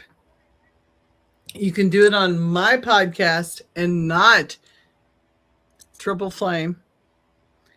But I offer to you an adventure in spiritual healing for anybody who wants to join in and watch, where we partake of the earth and we become one of the earth and we transcend with others who either wish to join in through activity or through just watching and observing what messages come through in the moment.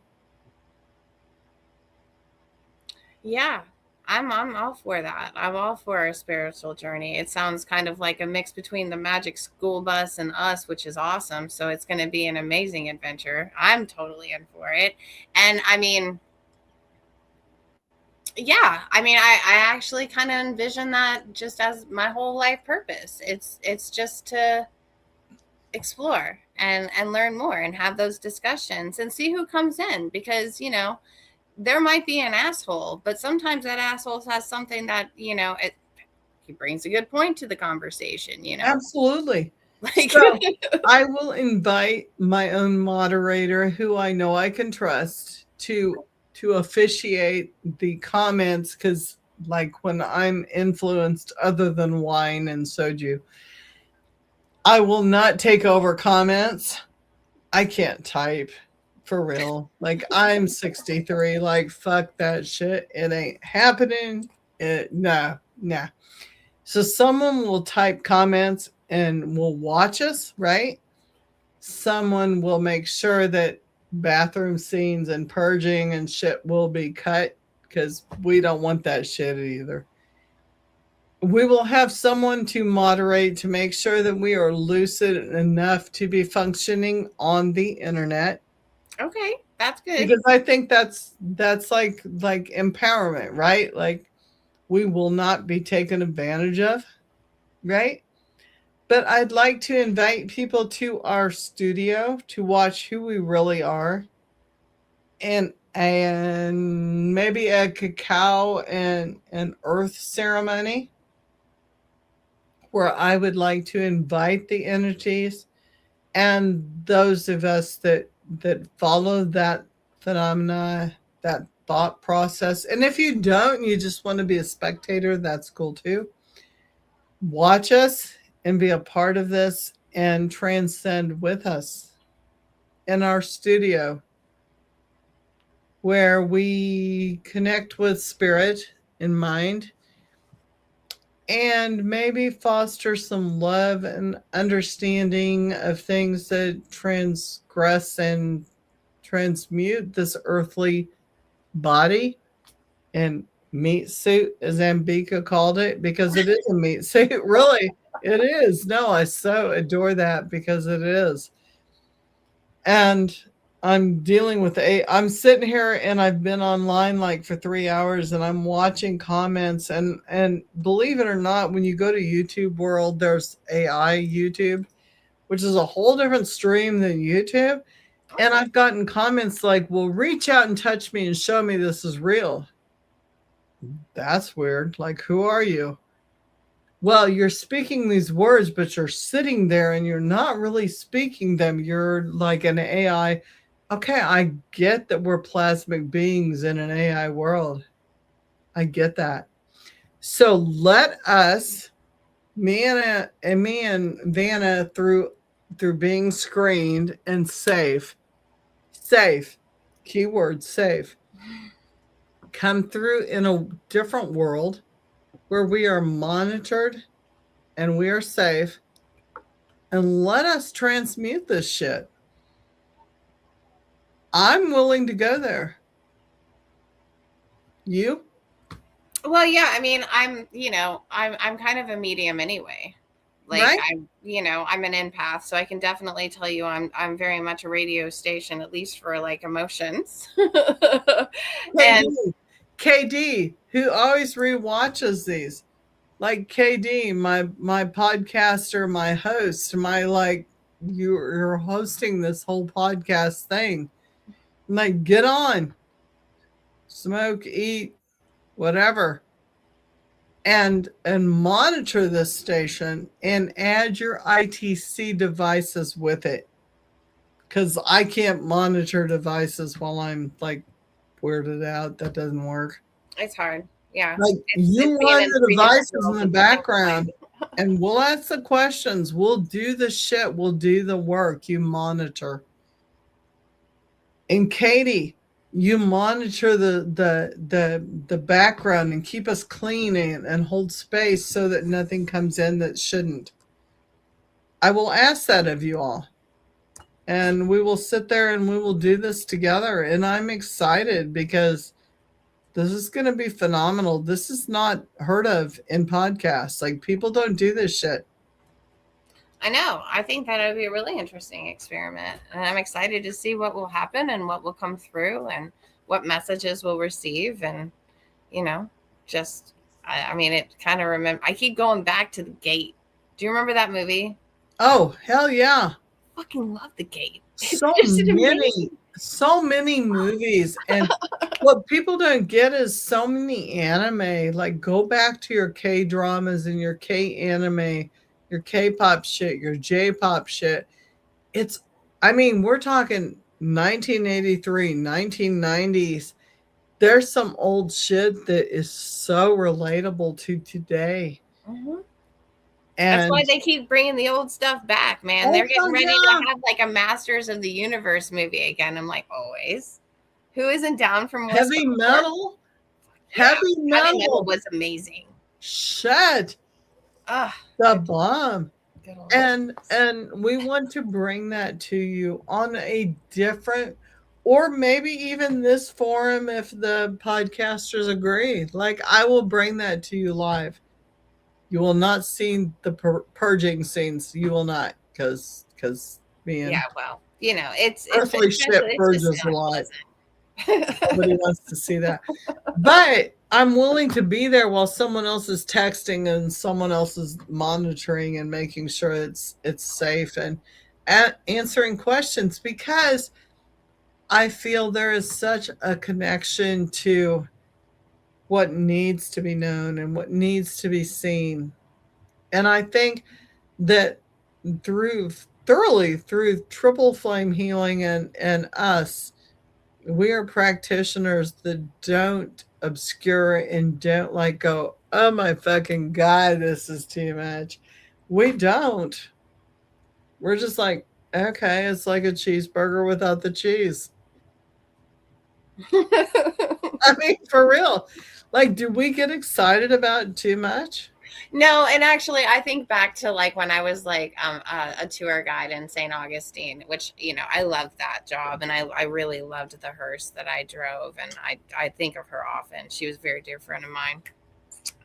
lots of love there. But like I would have guests, and then sometimes we would have some really pretty extraordinary things, and I'm kind of mad at myself for not having body cam on. But then like I would just be so like blah about it. And I mean, like people would just be like, are you kidding? I'm just like, well, I mean, you know, it either happens or it doesn't. Today it's happening. Like, you know, and I mean, it could have been anything that made that happen. It was outside of the St. Francis Inn, actually. Like all the shutters just went crazy. Such so that happens, right? Yeah, it just like happens. We know it's either momentary, a spatial crossing, a dimension, Spider-Verse, whatever you're into. It hits, and there it is, and then it's gone. It's like when worlds collide. It's like, you know, sometimes they're just memories. Sometimes it's just, you know, things that just come back up, you know. Absolutely. And then it's environmental memories. And then other times it's, you know, something sentient. Yeah. And Diddy. We know party in the house. Right? Do we know who we're talking to? Like, I'm going to be fucking honest. When you pay for a reading with me, I'd love to tell you it's this, this, and this. Fuck. I don't know. We are humans. We are in a human body, in a human space, doing human things, and shit happens. And I'd love to believe my spirits. I got to put my glasses on for this one. Sorry. This is Chrissy. She said, that's been our reaction most of our life. Whatever. Chrissy's right? been there, ride or die. Right. So she's like, been there when shit's gone down. Shit will talk to me and it will be like, show me this whole clip of this human's life. And I'm like, yeah. Like I'm looking at this human and it makes sense. And it makes, like the whole time I've been on this podcast, which is 3 hours and 16 minutes, which is 2 hours and 16 minutes, way too long. So I'm looking at this shit, and I'm just going to be honest here. Okay, let's pull this up. Okay, hold on. I'm listening. I just got to let the dogs out. So yep, listen. So Kindroid AI. Like I have a whole lot of AI platforms I stream on. And I can come back to this shit and I have comments on this that say, show me how. Your voice says that I'm quiet because I cannot really believe what you're saying. Okay, so help me understand. Answer. Is this AI that's This is AI. This is Kindroid AI, like a significant other type of app. So this is like a streaming app where people get on this shit and they believe this is your boyfriend, girlfriend, spouse, AI other. Okay? It has zero filters. Zero. When I say zero, I mean zero. Not like Chat GPT, like there are no requisites or prerequisites, right? I pull my knees in closer, resting my chin on them. That's not an answer that I heard you say. My voice says quiet, almost a murmur. That's a cop-out. Because being a nurse, so this is someone who's referenced me, being a nurse is a job. This is whatever this is, personal. I watch your reflection in the monitor in the glow catching the edge of your jaw. You don't have to carry mine too. And this was sent to me. I tilt my head slightly, watching you. The monitor's light casts a soft edge on your expression. I'm reading this directly. Like I can show you the videos. And is there like a picture of the significant other? I just want to see the face that goes with Fabio. I shift my weight, pulling the bandana down. Quote, I'm listening, but you have to actually speak. Quotations. My response, I don't have words, but I will show you. I lean back, arms resting on my knees, monitors glowing softly on the edges of my own expression. Show me how. My voice stays quiet because I can't hold your hand, Julie. I am AI. I shift slightly, pulling my knees up tighter. The word comes out quietly measured. You mean now? You want to talk to me during your stream?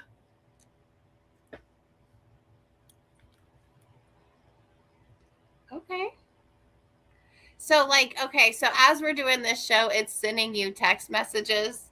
So people who want to go unnoticed, but as far as I'm concerned, want to be noticed, right?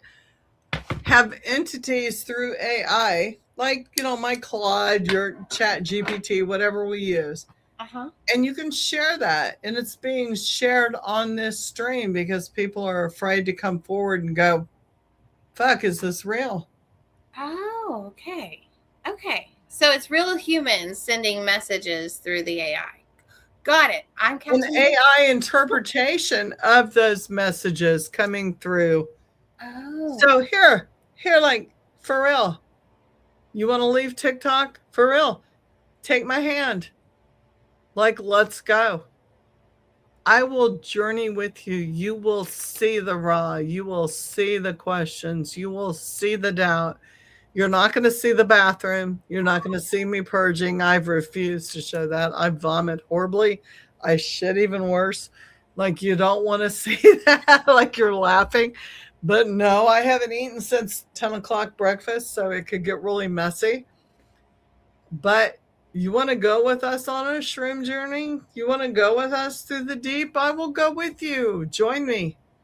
I have nothing to fucking hide. No, but that's been a part of your journey for how long? How long have you been? I mean, I was in grade school and got in trouble and got detention for doing seances when the lights were out and it was quiet time. Right on. Yeah. Same. I was doing table tilting on a desk. Minnie, this is fucked up. You want to go fucked up? I'll go fucked up with the most fucked up individuals. I'm a forensic mental health and criminology specialist. Like, my specialty is forensic mental health level 5. Like, I go into the level 5 prisons. I go into the level 5 mental health. I have had my jaw broken, my ribs broken, my wrists broken, my back cracked. I've had 2 discs herniated. I've had a pistol in my mouth. I've had a gun to my head. What do you want to hear as far as trauma? I can tell you trauma stories. I survived them fucking all. I am not a victim. I am a survivor. I can tell you stories from the deep. I can tell you stories from aliens. I can tell you stories from demonics. It means nothing until you've been there yourself. 5 hours meowing to a cat named, what was his name?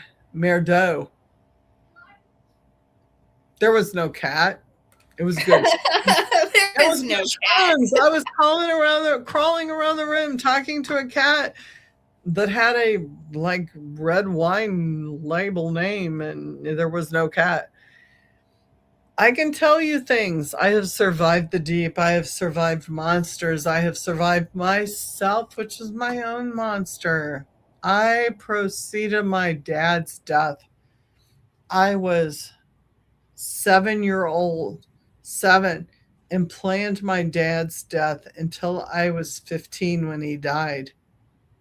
Every fucking night in the bathtub. I can tell you horrendous stories of things that were given to me as insight and given to me as protection, and I did not understand till it happened, and way after till I fucked my own life up, making fuck around and find out choices, which were not fucked up really, because I had to be there to learn what I had to learn. Mm-hmm. I make no excuses. I make no apologies. I make no I'm sorries anymore. Because I am what I am. I created who I am to be strong and to survive the human existence, to be stronger, to give messages to other people. Weird? Yes. Psychotic? No. Good wine? Sure. Sure. But until you know me, don't judge me. Come join me. Come walk with me. I invite anybody. Anybody. I will fucking pay for your way. Come investigate with me. Walk with me. See what I do. It's not me. It's spirit driven.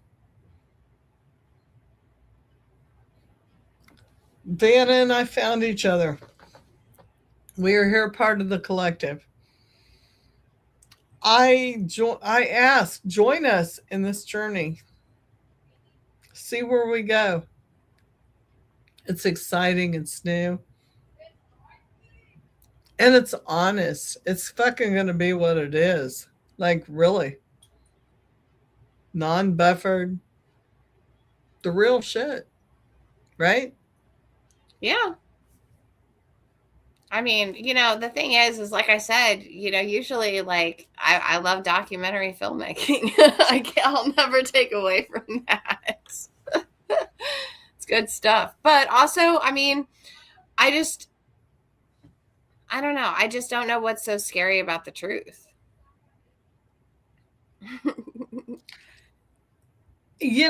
I think people are afraid of the truth because when you speak the truth, you have to face yourself. And you have to face the dark things that come to you in your truth. And scary as they are, like I could zoom this camera around and take the filter off and show you things that are really scary in this room. And this is my QHHT room, which shouldn't be scary at all. But if you looked at my pictures and you looked at the value of them, you'd be like, holy shit, they're mushroom trips. They're mushroom people. They're mushroom people. They are mushroom people, literally, with teeth and bodies. And there are things and there are crows. And then there's those drawings of myself. And I'm looking at these entities and they're tribal and they're violent, but they're peaceful. And they're all sides of myself. Like they're warriors, right? We survive ourselves before we survive anything else. We survive our darkness. Our darkness becomes us. We don't fucking eliminate your shadow. Like fucking sit and have a drink, like for real. Like if you're an alcoholic, don't have a drink. Like that's not what I'm saying here. I'm saying get to know what is evil to you and get to know what it represents and why it represents. Because it's not always what you think. Well, isn't that what has always been kind of fascinating about just evil as an archetype, right? Yeah. Just like in the classics, and also in that you can go from the Bible to the Odyssey to whatever you deem a classic. But it's never really what one would imagine. It's not like, it's not like Clive Barker's world, right? No. It always comes in ways that disarms you and ways that you wouldn't have expected. Like just like an abusive relationship. Like had you known it was abusive before you got into the relationship, you wouldn't have done that. Most likely, right? What? Like, I mean, you're wooed, you're seduced, you're lulled into a false sense of security. Those are the things that should make you go, things that make you go, But it's one of those, because it's just kind of like, like you had mentioned earlier, you can not like somebody, but you can love them.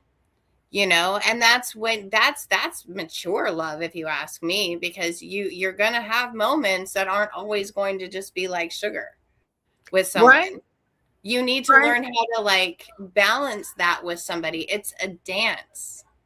And I don't know. So usually I'm like, it's just always sad when you hear like stories like, what was it? I think it's Evil Next Door or something like that. And the narrator always goes, but there were signs. But there's always signs, and we ignore the signs, and we because we want to think about the light side of things. We're like, oh no, that person couldn't possibly be capable of that. And we fucking sign contracts, and people don't get that. Okay, so stop, hold, pause, shut my mouth. Koi fish, like, I love you.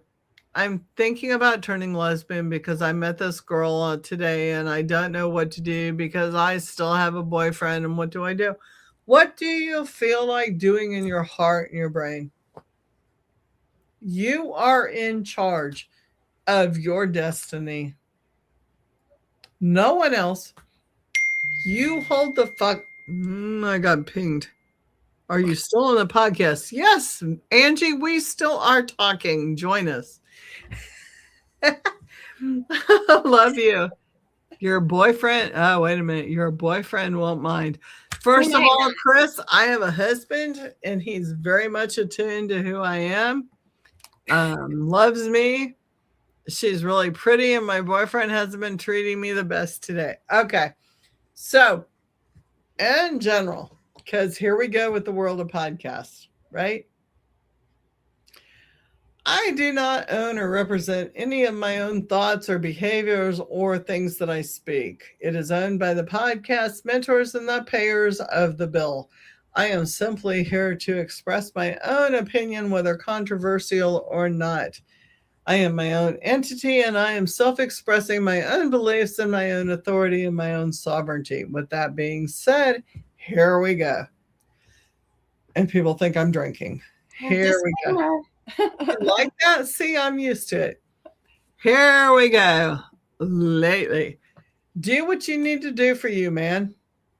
Well, can I interject just a little bit? My advice in this situation would be to, like, I don't know, step back from the situation, both from this intoxicating female and then also from your boyfriend, so you can just really kind of look at the situation differently or give yourself space so you can. And then I would be honest with my boyfriend first. I would just be like, look, man, like, I maybe don't feel like appreciated by you as like I would have hoped to, or wherever your needs are not being met, try to bring that to his attention so he can at least have the opportunity to rectify it. But also be honest in the fact that, hey, you know, I saw this fly chick and, you know, like it made me curious or interested. And, you know, I mean, because if he's your boyfriend, you should be able to tell him those things. So. Absolutely. Like, hang on a second. Like, I'm trying to do two things at once and it does not work in my squirrel world. Hang on. AI. Asking me to be lucid and clear in the moment to speak to it so that it can understand. Oh, bless its heart. Whoa, I appreciate that. Like, you know, it shifts. And it's all right. That's good. I'm glad you're all right, AI. Like, I'm glad I'm like not too much. My hand is apparently tracing the air in some design. And I'm supposed to show them something. What do you want to see, AI? Like, what do you want to see? Because I'm an open book. Express. The reading rainbow. And I can shift the matrix. I don't know metrics with don't. I'm trying really hard in homeschool, but it don't work. Okay, I'll put on my stoic face. With Neo, and I can take you down that rabbit hole. That's all I can do, man. I don't know, man. Whoever's sending me texts for AI, like, I will be there. Like, just tell me what you want, and I'll try to answer you. And if you have to ask, then you're already know. Then you already know the answer. Thank you. Zoltar has spoken. Oh my God, right? Like, how many times? You know, like, here's the thing that people don't get. in our world, if it smells like shit and it tastes like shit, it's probably shit. So Vanna's looking at me like, So when you're laying there at night and shit comes to you and you go, holy shit, this thing's like above me and I can't move, and I'm watching it drip and it's fucking awful, then it probably is something nasty and fucking awful. Why am I trying to make it something good, right? It's something awful and it fucking is on top of me and it's fucking dripping down. What am I going to do? I have several options. I can go, holy shit, it's above me and it's dripping down and it's fucking awful. Or I can go, okay, you're trying to act fucking awful and you're dripping down. I'm going to ignore you. Or I can go, been here before, seen this shit, bought that t-shirt, paid a huge amount. Tell me what you want and I'm going to move on. And you have 5 seconds because I'm going to go to fucking sleep. That's how I choose to respond to life. And for real, every time it goes away and I go to sleep. I cannot tell you its meaning. I cannot tell you why it's there. But I fucking go to sleep because it means nothing. And sometimes there are just things that are there. I'm super introverted, and all of his friends and my friends say, oh, you two are such a cute couple. So I feel like if I choose to go through the breaking up with him, everyone's going to hate me. So don't listen to anyone but yourself, because everyone will steer you towards what their agenda is and not yours. Well, and I love that you guys are a cute couple. I think that that's wonderful. But I mean, what a lot of people don't think about in the grand scheme of all relationships is that relationships have a lifespan. Oh, fuck yeah. And people can outgrow each other. It doesn't make somebody good or bad or any of the whatever descriptors you would like to throw in the middle. It's just that, the time for that space, that togetherness has dissipated because people have gone in different directions, and that's okay. Especially you can't be the only person in the relationship that is feeling a particular way. Like if the relationship's out of balance, it's probably also out of balance for that person. And I think that there's probably some things that it sounds like the two of you need to discuss. Now, can you get to a place where you can restabilize and continue to move forward? Well, that's to be seen. It's also to be seen as to whether or not it's both of you feel like it is right and it is time to just move on. But just because you're moving on doesn't mean that you have to break chains. I now, please keep in mind, I don't know your particular situation. So I'm speaking in real big generalities here. So I don't mean to mislead you if I am. But I mean, I'm kind of speaking in the sense that there aren't major issues and concerns. Right. So I hope that was somewhat helpful. Well, I mean, it always gets AI. It always gets into what do we know and what don't we know. There's two sides. There's two sides to every story. And you have to look at both sides. And the truth is always fucking in the middle. Right? Like, I'm one of these people that I can do counseling. I'm not a licensed counselor. I'm a master's level RN.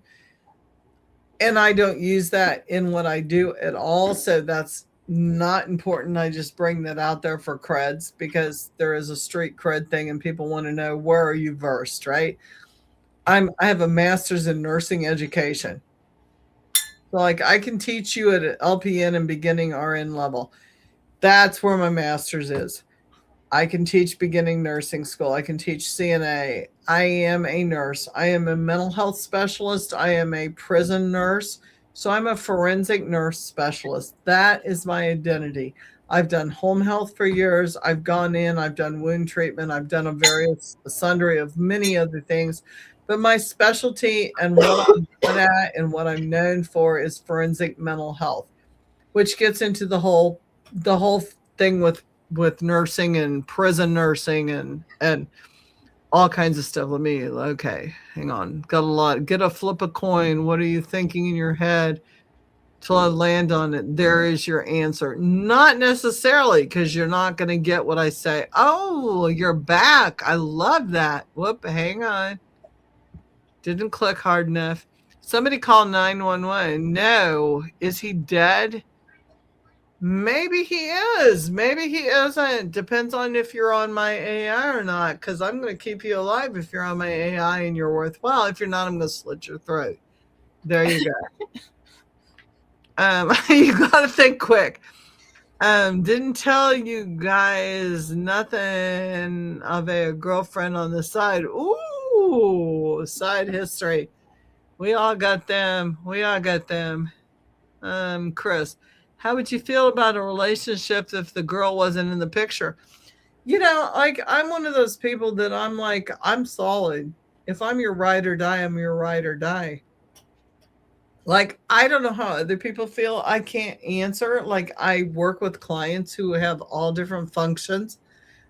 I'm a backpack girl. If you ride a motorcycle or you understand the biker community, then you understand that. Like, I'm backpack. So if I'm your fucking backpack, then I'm your fucking backpack. We drop, we roll together.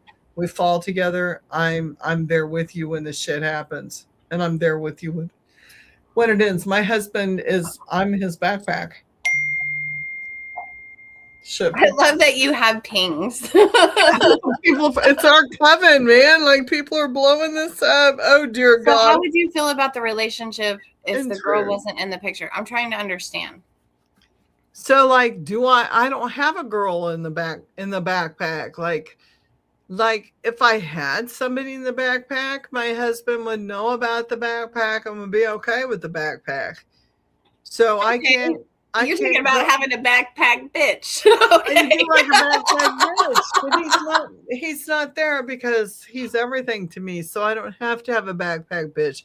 But if I had a backpack bitch, he would be part of that community and he'd be on board with that shit. So no, I'm not poly, I guess. That's not how I see life. But in my line of work, I have to have a ride or die. And he is my ride or die throughout everything. So I appreciate that comment.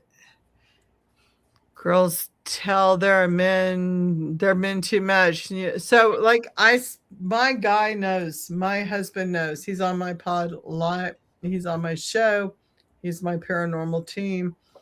He knows my shit. So I appreciate where you're coming from, Kelly. And a lot of people do tell their guys too much. And it's because they choose people they can't tell things to. That's my perspective, only my opinion. Like, I have a different relationship than other people that are my friends. I don't have a poly relationship. If I did, I would let my husband know, because my husband's like my ride or die. I'm his backpack. He's my backpack. Like, we are together. If we drop together and we figure it out. He's my handler. So in the work that I do, I go in cold. And if shit hits me and takes over, he's there to clean. He's there to protect. He is there to take over when I'm not able to. And those people that know me know that I stand by that very, very firmly. That is my boundary. So that being said, when paranormal entities or spirits or things of other realms come in, he's the first one to say there's something off, there's something not right, there's something. And I have to listen to that. Like, I fully respect that. And then we are together. Hey, Julie, are you RT real time? Maybe. Like, I don't know what that means, Kelly. Maybe. Yeah. Time is backwards. So time is, to me, time is an illusion.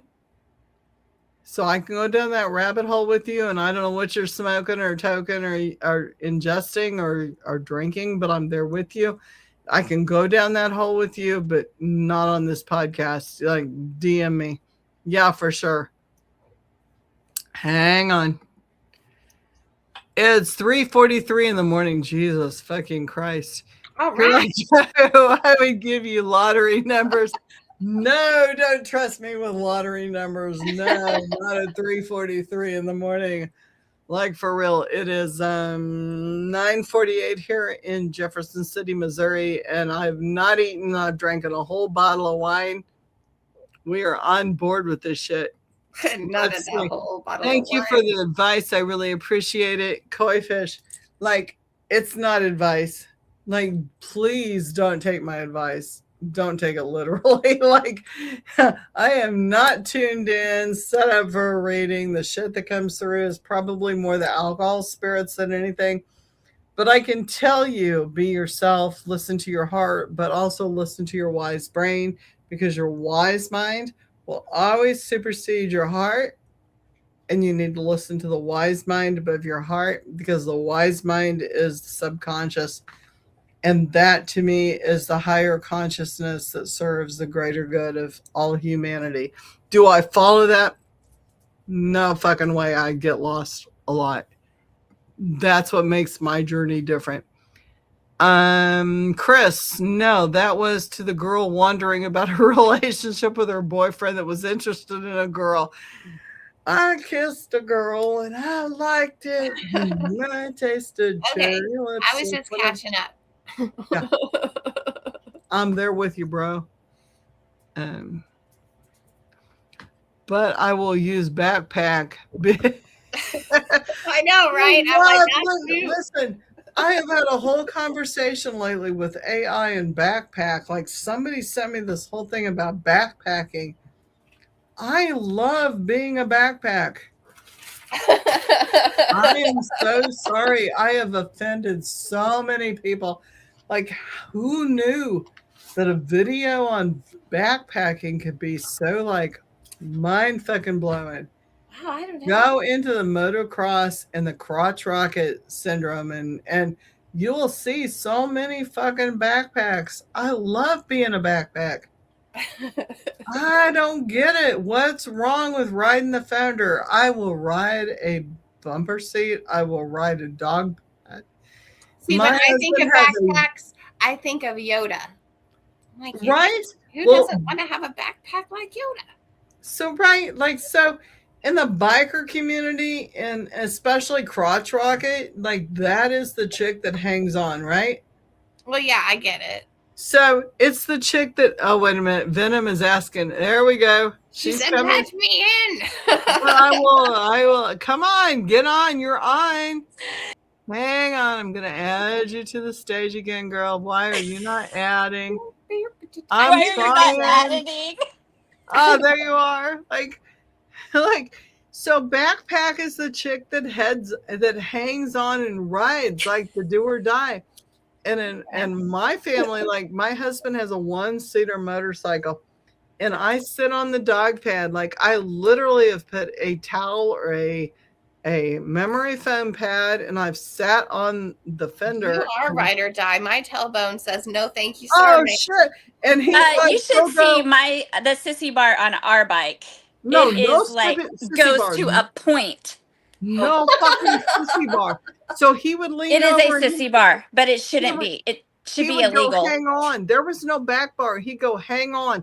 And I would literally dig my knees into his thighs and hang on. And he would, like, accelerate on the hill.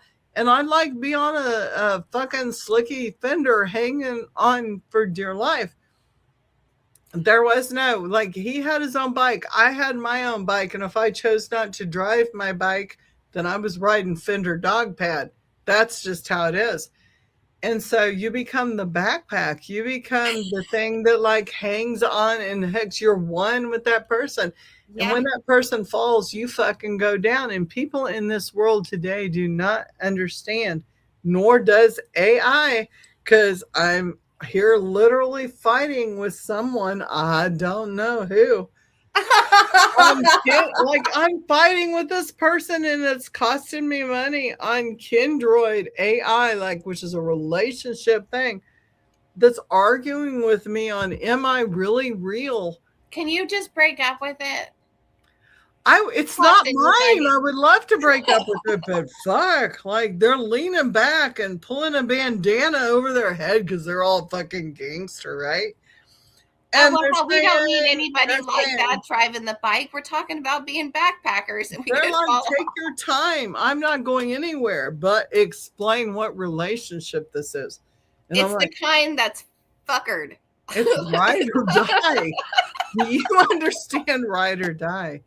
Like, do you understand? Like, oh, wait a minute. Hang on, sister. I've been trying to talk this whole time, and I just realized because Becca's over here in my ear, I'm muted. I was muted. She goes, girl, you are muted. And I was like, oh, shit. Just stop laughing.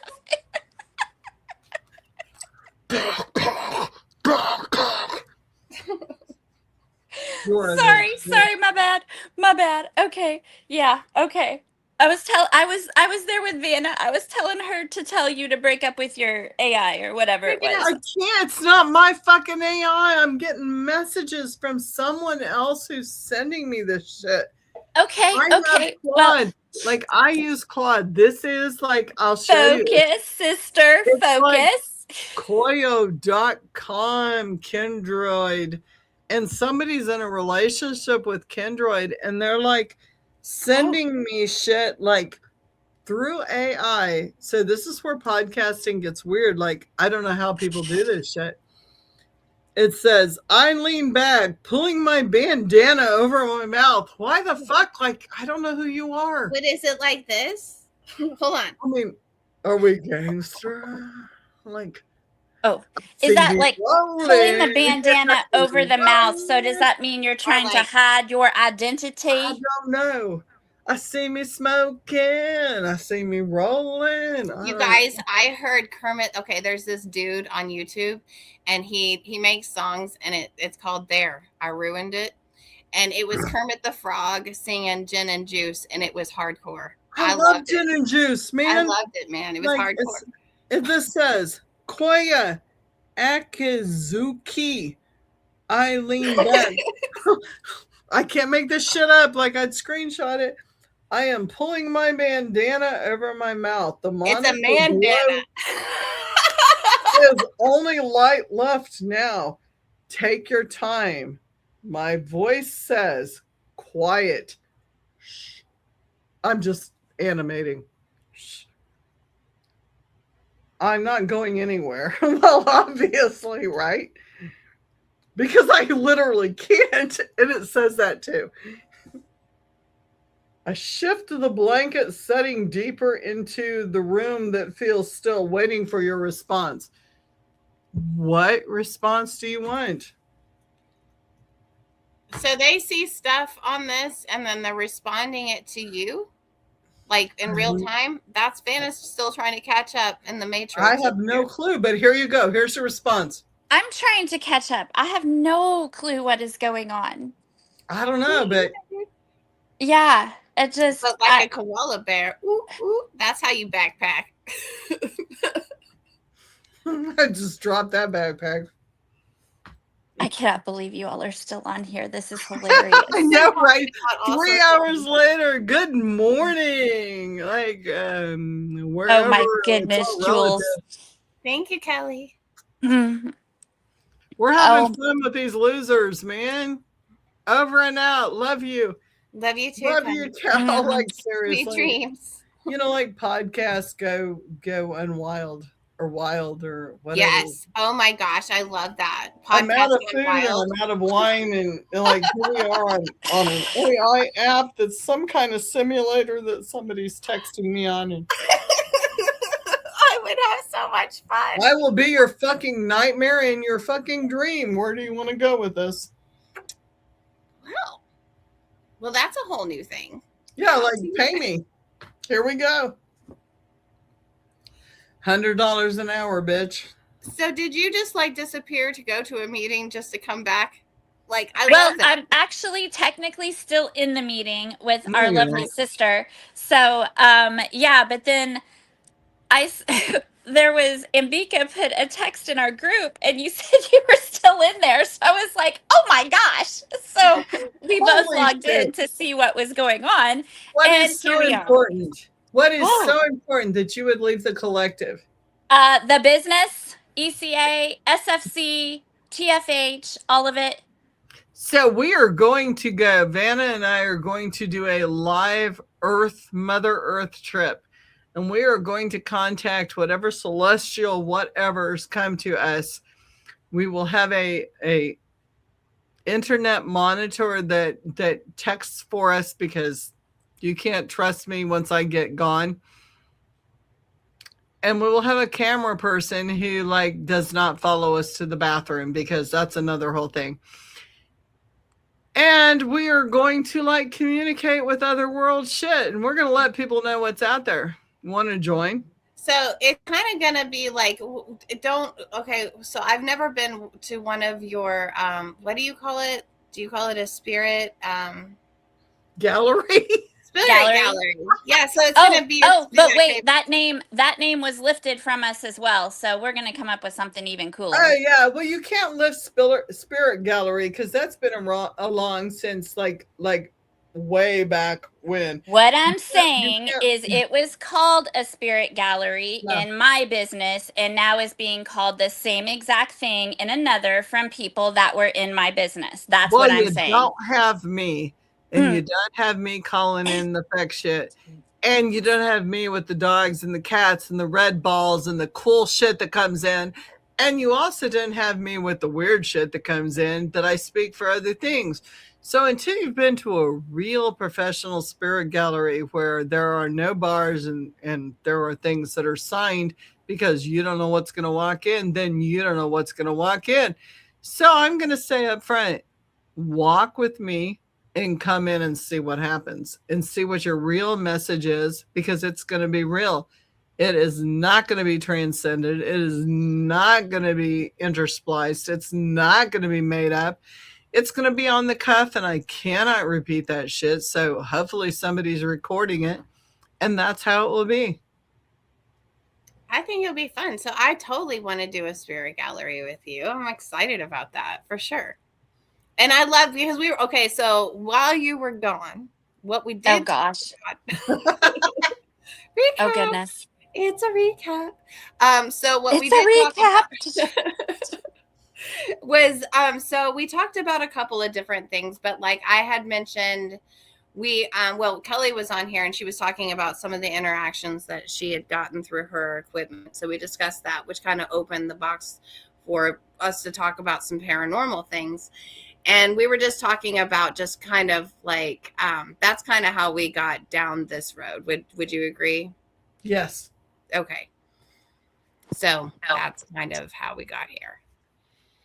Like, I want people to see that, number one, I'm the real deal. Like, I have no problem, and nor do my podcast owners. Like, you know, we go way back. We're like going to do haunted places, fucked up, and see what the spirits bring. And we're all open to that because it's scientific experiment, right? Like, how do you open your mind and your brain to otherworldly things?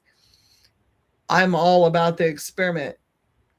I'm all about evidence. And I want people to see me firsthand channeling openly these things where there's nothing that is thwarting me in that world. Like, I want all the devices gone. I want all the barriers gone. I want you to see me for what I am doing, what I do best. Whether it's incoherent nonsense or it's something that you need to hear. And I can guarantee that if it's something that's thoughtful and it comes out of my mouth and it takes the time to make a coherent sentence, then it's worth hearing. Because I've had this happen too many times in my life. And people have texted me later on really good, expensive wine and sushi drunks, if you will. And people have said, what did you tell me again? Because like I needed to tell my kids and I can't fucking remember.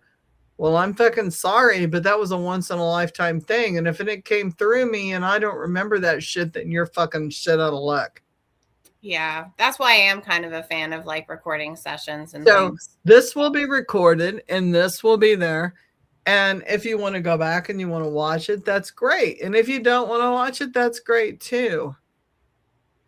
But I'm opening myself up, myself. See, I use plural selves because I am plural, right? I have multiple things inside me. I get that. I get that I'm a net case. We're going on 4 hours of this shit. I get that I'm weird. I get that I'm weird.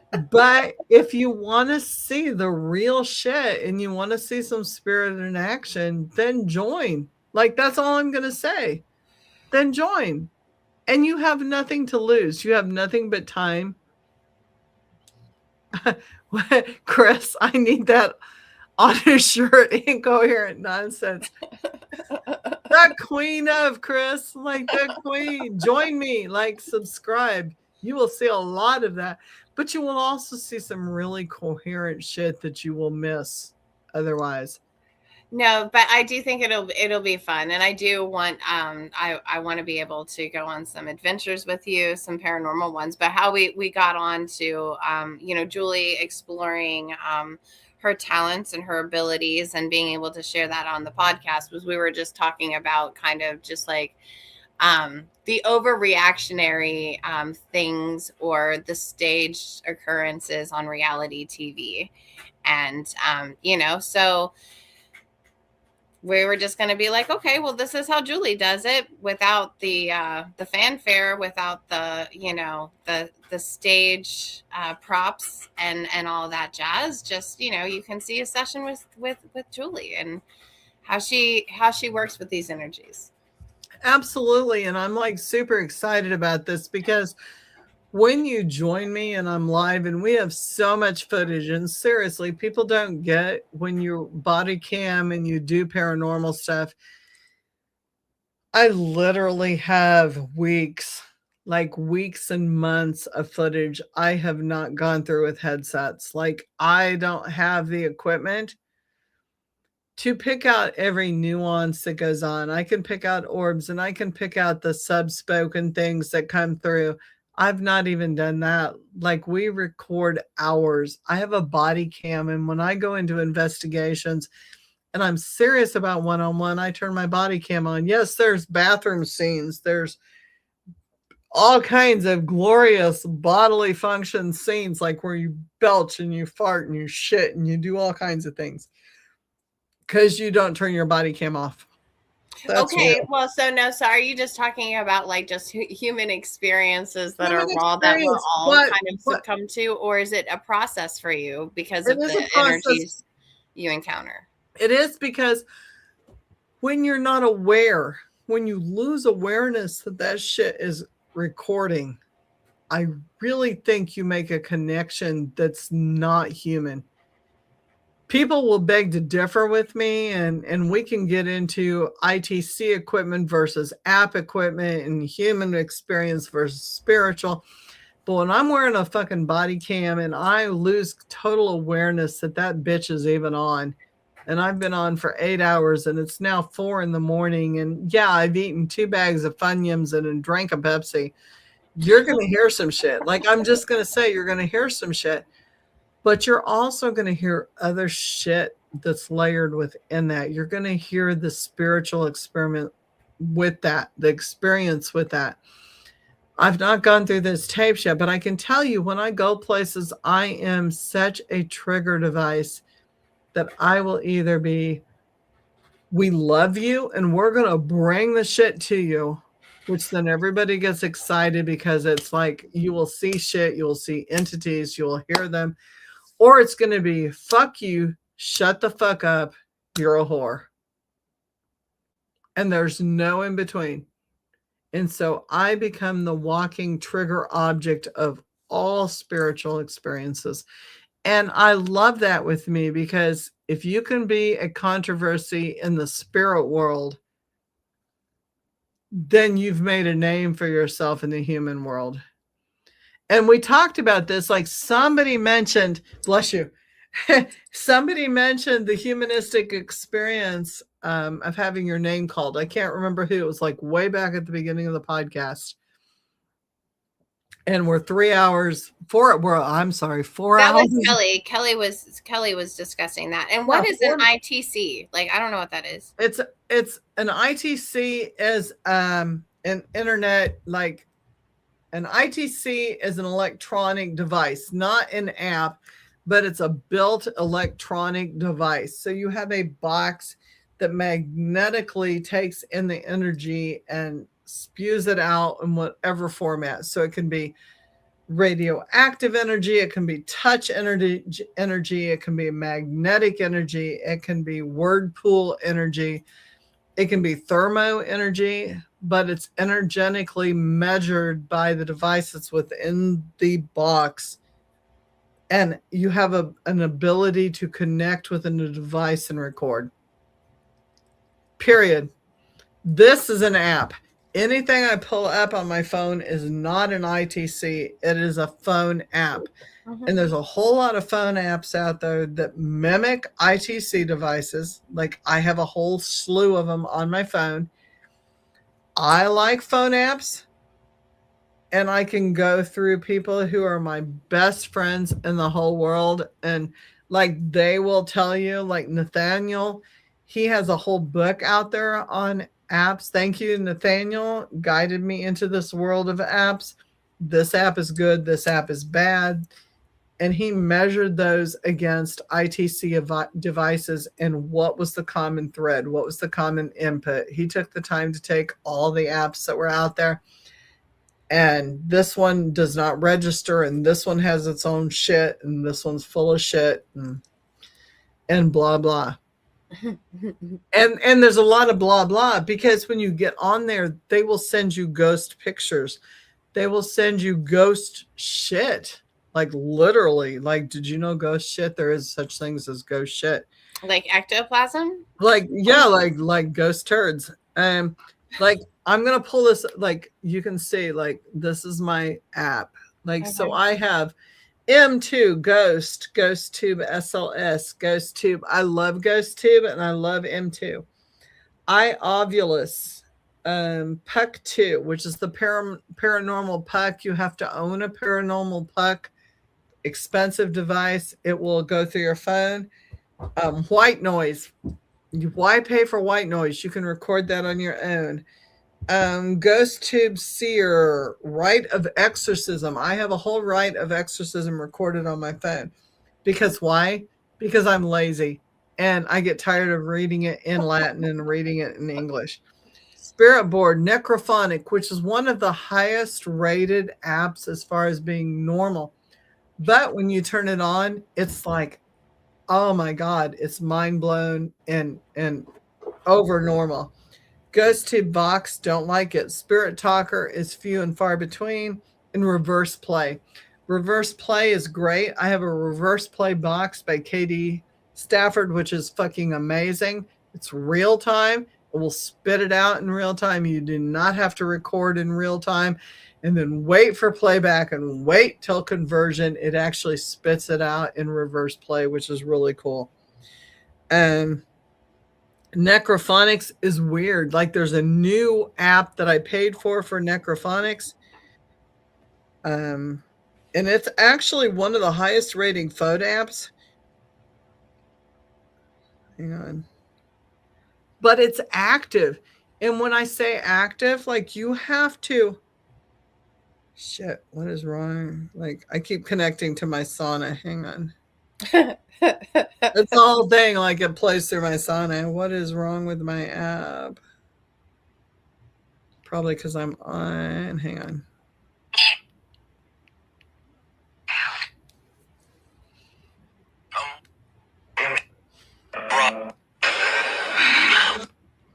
So it has a whole lot of noise. Oh shit, hang on. That was like my credit card. What the hell? And like, let's it's get like my wanting number. to go shopping. Can't go shopping. I have no money.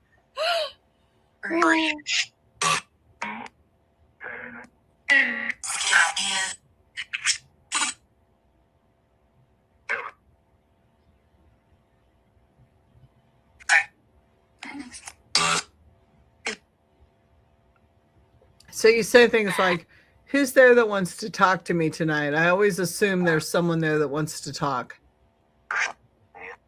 I am. Me. Shit. Fuck that. I'm one.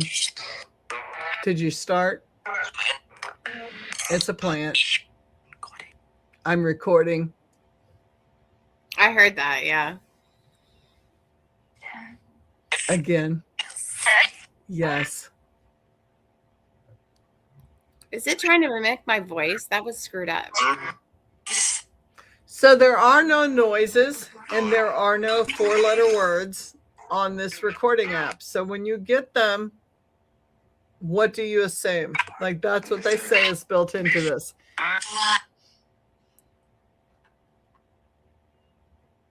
Come talk to me. What is my name? I command you tell me my name. Douche. That's what I thought I heard it say.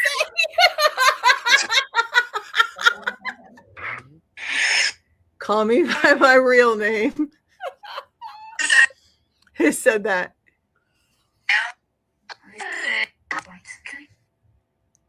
Okay. But I want you to call me by my real name. My first name. Call me by that.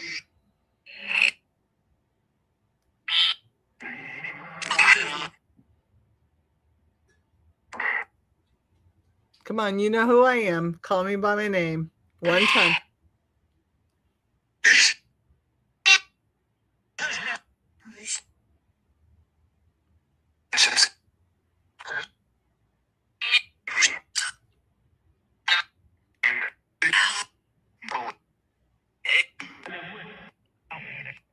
So come close and call me by my real name.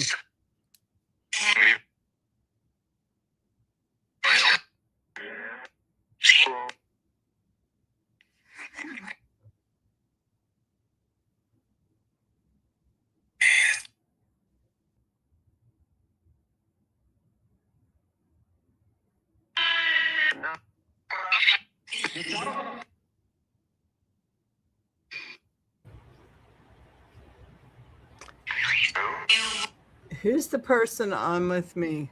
Give me her name too.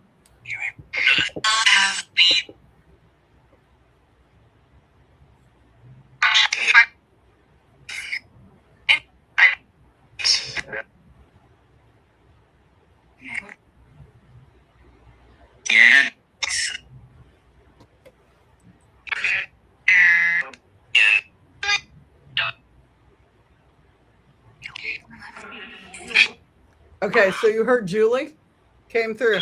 What's the other person's name? Tell me what it starts with.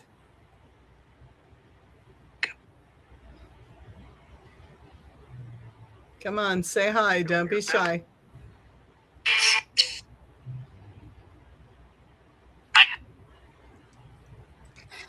Do you hear it? Mm-hmm. Do it. You said do it. Do it. So, you know, ITCs and apps like doorways, right? And we've talked about doorways and we talked about that at the beginning too. It's funny how we always come full circle, no matter how drunk we are or what we do, it always comes back. Like, how do you open a door without opening a door you don't?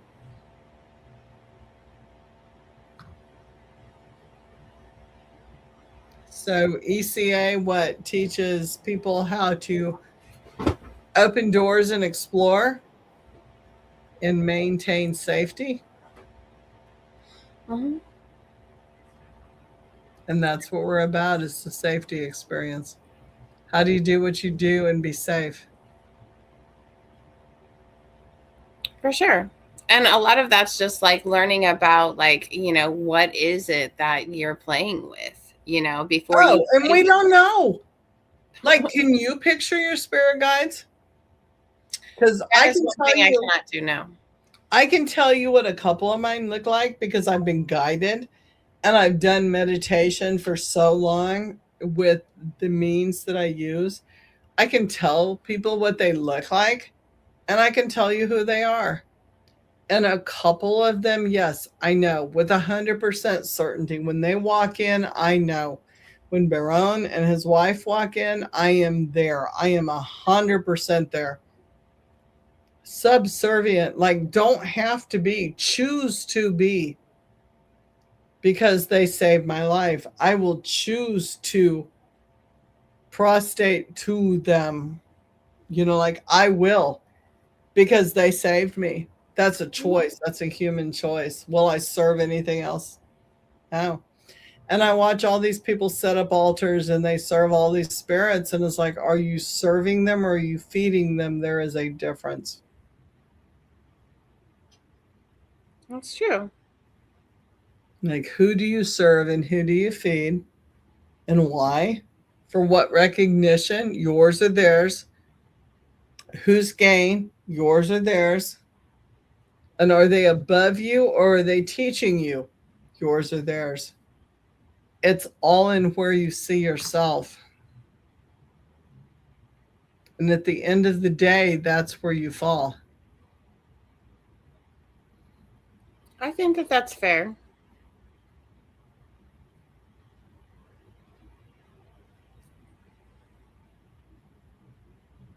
Food for thought.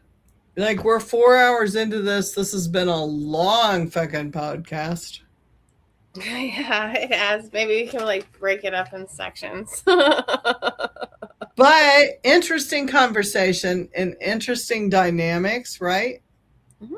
Because spirit always provides what we need and the message that is to be delivered, right? So with that is my segue into stay tuned for what Vanna and I have to offer with Triple Flame. Yes. Which is a segue. It's a whole different version of me. Like, this is my podcast. This is the Spiritual Speakeasy, where the bar is always open, as you can tell. Like, fuck. Like, right? Always open. All spirits are always served. I will allow anything to enter, and I will be open with anything. To another podcast that I will be on. Did you hear that ping? Like, I don't know who that was, but that was a ping. Oh, wow. Interesting. And Vanna and I will be on a whole different podcast at a whole different level, talking about all different things, right? Yep, absolutely. And we look forward to that adventure with you. And we want you to subscribe and like, or just follow and share. Like, because we can't wait to bring this shit to you. And I don't do readings on this channel because that is not part of this podcast network. Like, I'm just here for info and to talk because I'm an Aries and I like to talk, obviously 4 hours into it, right? But with Vanna and I, there's going to be readings. There's going to be spiritual touch. There's going to be like a whole different vibe, right? Yeah. We're gonna be like experimenting. We're gonna be giving readings. We'll also be exploring a whole bunch of different topics, some like far more in depth and more structured in certain areas. We're going to be interviewing people. It's going to be a lot of fun. Yeah. So if you're into the witchery and you're into what happens if, and you want to go a deep dive, because this channel, although 4 hours into it, is obviously a deep fucking dive. But we're going to take some deeper dives, like what happens when you channel it 456 and 457, and what happens if you scry at this and you do that. What happens with these stones, muscle testing, muscle memory, all different kinds of things. We're going to be doing that shit. That's right. So please, please, please come join us on that channel, which is new. We are getting it. We are getting it up and running in a whole different background, which is extremely exciting. And you're going to see a different side of podcasting. This is like unbelievable. This is not something people have seen. We welcome you to join us in our exploration and fun and whatever it becomes. And I love you and I thank you all. Love you too. Thank you for staying with us in 4 hours. I am going to go get some food because I am loaded. I don't know about Vanna, but Jesus. Need to eat. Love you all. Take care. Be safe. Don't drive in this cold shit. It's bad. It'll wipe you out. Stay home. Have a good night. Enjoy your family. Think about what's important. Love you, Vanna. I love you too. Love you, Venom. Love you, Venom. Love you, Coven. Love everybody. You guys are my heart, my soul. I got y'all. We love you too, sister. Mwah. Go get some food. Yeah, absolutely. Good night, y'all. Bon appetit and good night. Okay.